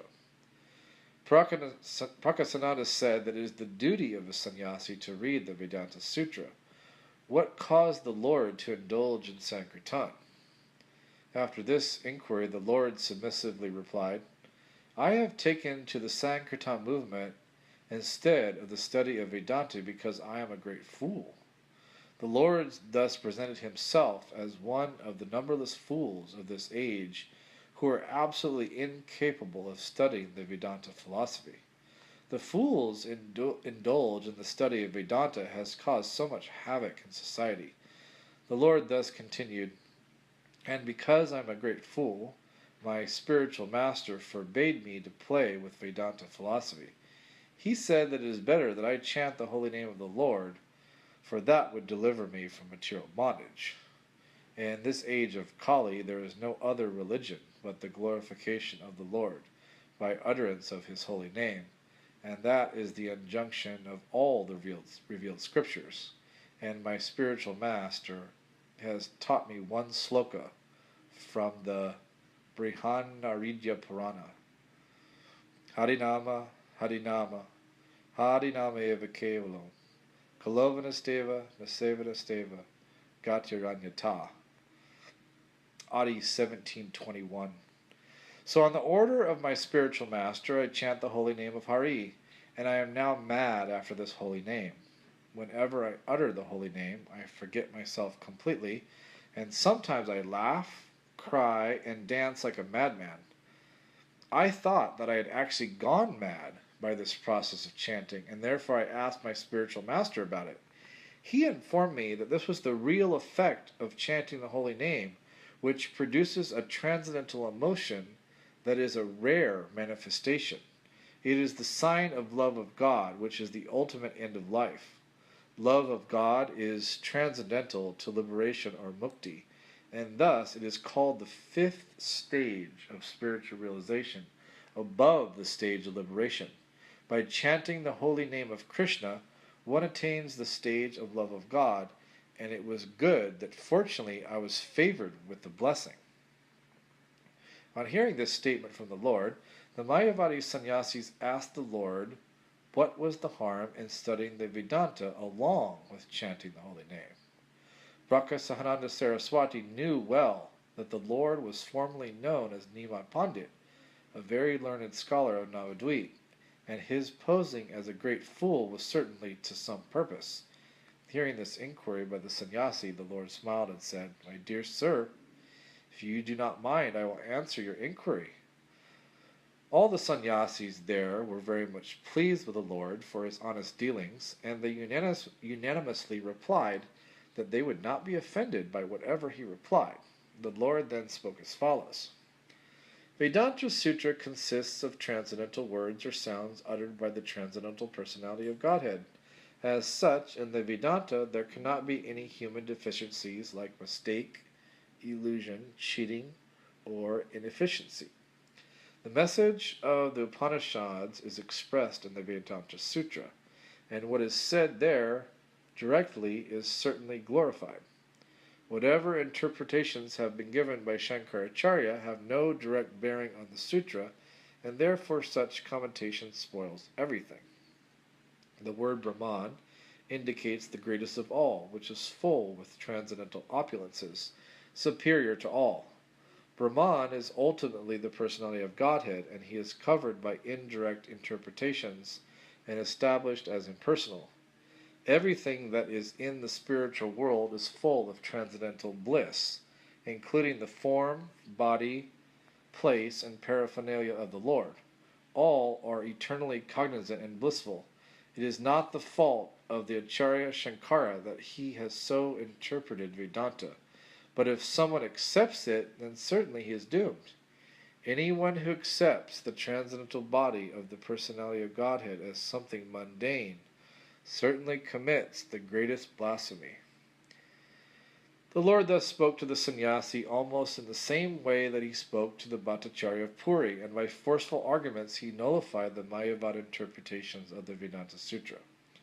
All the sannyasis there claimed that the Lord was the personified Vedas and the personality of Godhead. All the sannyasis were converted to the cult of Bhakti. All of them accepted the holy name of the Lord Sri Krishna, and they dined together with the Lord in the midst of them. After this conversion of the sannyasis, the popularity of the Lord increased at Varanasi, and thousands of people assembled to see the Lord in person. The Lord thus established the primary importance of Srimad Bhagavatam Dharma, and he defeated all other systems of spiritual realization. After that, everyone at Varanasi was overwhelmed with the Transcendental Sankirtan movement. While the Lord was camping at Varanasi, Sanatana Goswami also arrived after retiring from office. He was formerly one of the state ministers in the government of Bengal, then under the regime of Nawab Hussain Shah. He had some difficulty in getting relief from the state service, for the Nawab was reluctant to let him leave. Nonetheless, he came to Varanasi, and the Lord taught him the principles of devotional service. He taught him about the constitutional position of the living being, the cause of his bondage under material conditions, his eternal relation with the personality of Godhead, the transcendental position of the personality of Godhead, his expansions and different plenary portions of incarnations, his control of different parts of the universe, the nature of his transcendental abode, devotional activities, their different stages of development, the rules and regulations for achieving the gradual stages of spiritual perfection, the symptoms of different incarnations in different ages, and how to detect them with reference to the context of revealed scriptures. The Lord's teachings to Sanatana Goswami form a big chapter in the text of Sri Chaitanya Charitamrita, and to explain the whole teachings in minute details will require a volume in itself. These are treated in detail in our book, Teachings of Lord Chaitanya. At Mathura, the Lord visited all the important places. Then he reached Vrindavan. Lord Chaitanya appeared in the family of a high caste Brahmana, and over and above that, as a sannyasi, he was the preceptor for all the Varnas and Ashramas. But he used to accept meals from all classes of Vaishnavas. At Mathura, the Sonadiya Brahmanas are considered to be in the lower status of society, but the Lord accepted meals in the family of such a Brahmana also because his host happened to be a disciple of the Mahavendra Puri family. At Vrindavan, the Lord took bath in 24 important bathing places and ghats. He traveled to all the 12 important vanas, or forests. In these forests, all the cows and birds welcomed him, as if he were their very old friend. The Lord also began to embrace all the trees of those forests, and by doing so, he felt the symptoms of transcendental ecstasy. Sometimes he fell unconscious, but he was made to regain consciousness by the chanting of the holy name of Krishna. The transcendental symptoms that were visible on the body of the Lord during his travel within the forest of Vrindavan were all unique and inexplicable, and we have just given a synopsis only.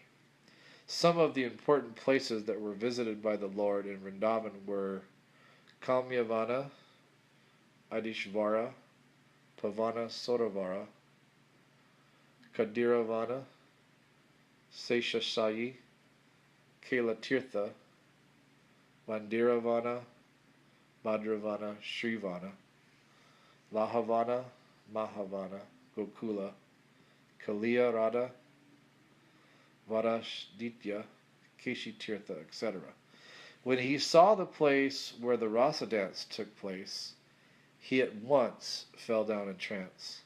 As long as he remained at Vrindavan, he made his headquarters at Akuragat. From Vrindavan, his personal servitor, Krishnadas Vipra, induced him to go back to Prayag to take bath during the Magha Mela. The Lord acceded to this proposal, and they started for Prayag. On the way, they met with some Pathans, among whom there was a learned Mulana. The Lord had some talks with the Mulana and his companions, and the Lord convinced the Mulana that in the Quran also there are descriptions of Bhagavad Dharma and Krishna.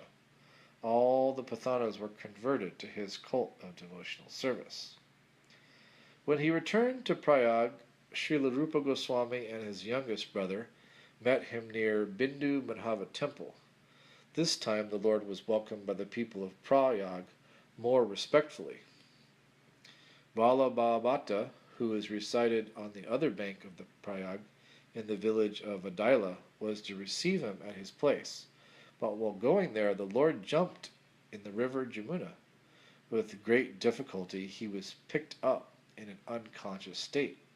Finally, he visited the headquarters of Vallabhavata. This Vallabhavata was one of his chief admirers, but later on, he inaugurated his own party, the Vallabha Sampradaya.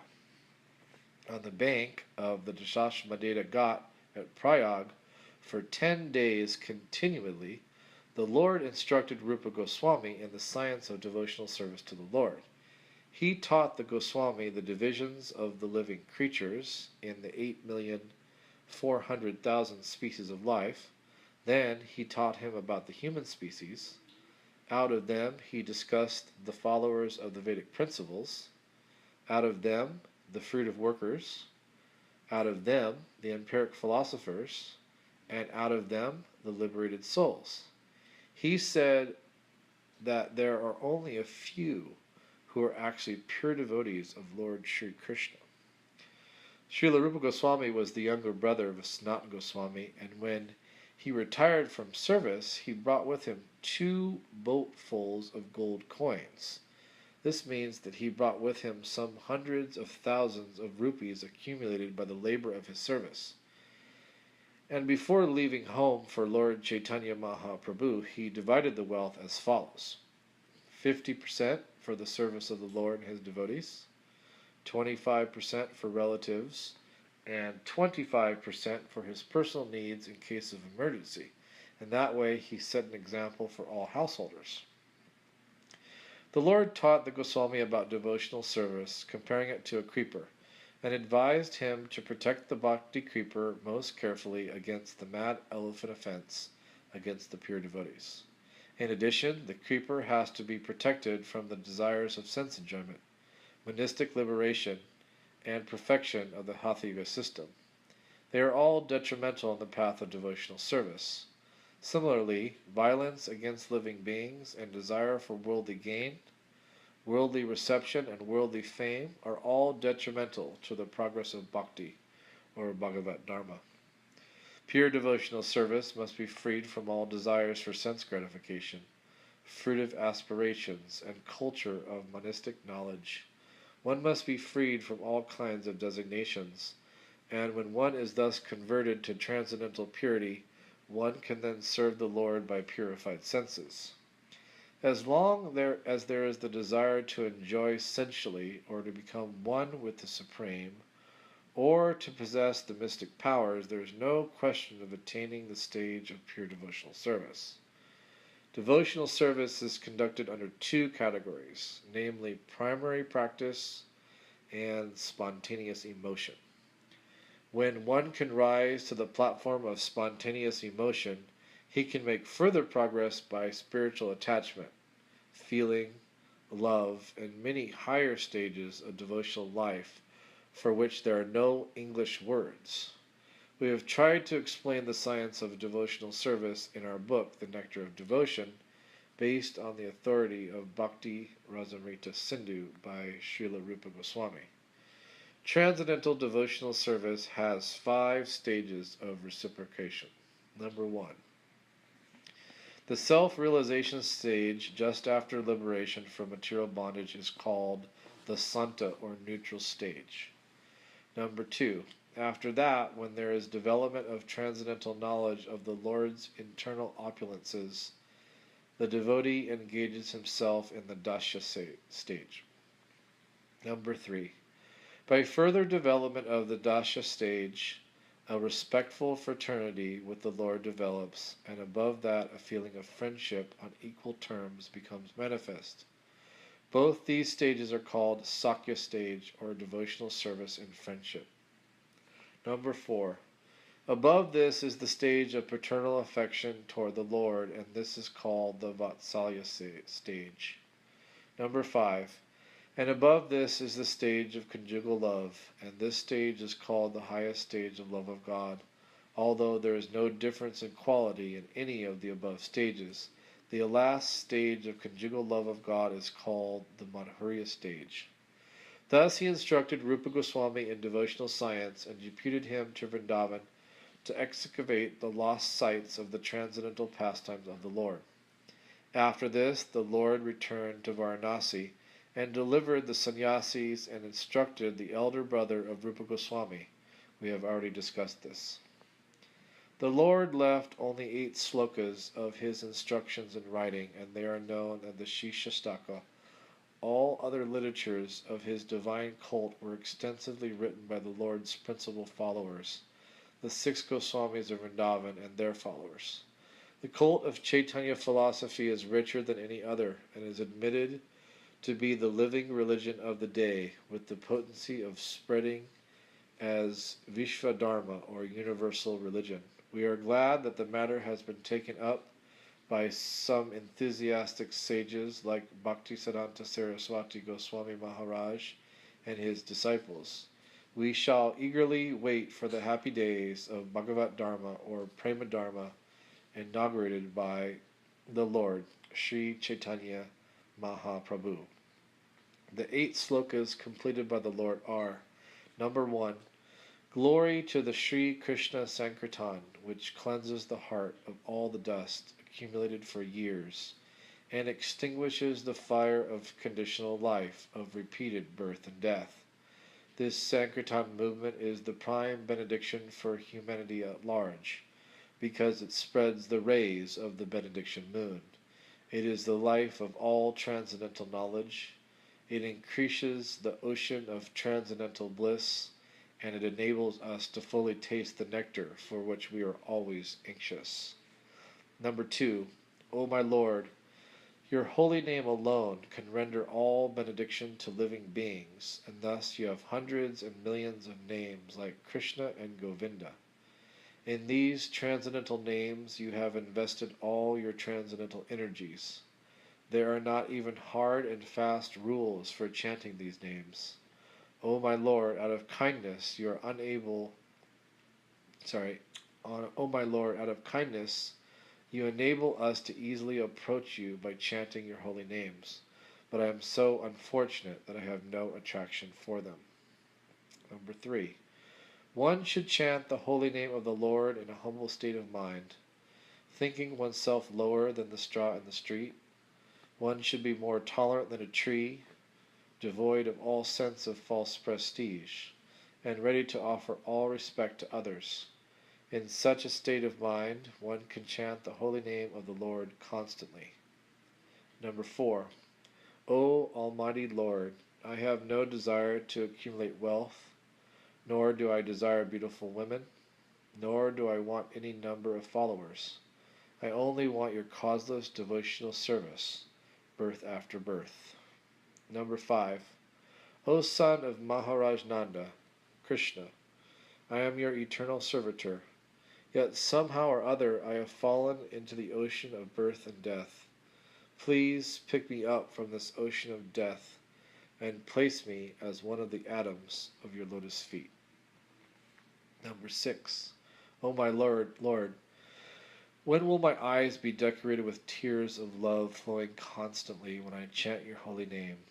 When will my voice choke up, and when will the hairs of my body stand on end at the recitation of your name? Number 7. O Govinda, feeling your separation, I am considering a moment to be like 12 years or more. Tears are flowing from my eyes like torrents of rain, and I am feeling all vacant in the world in your absence.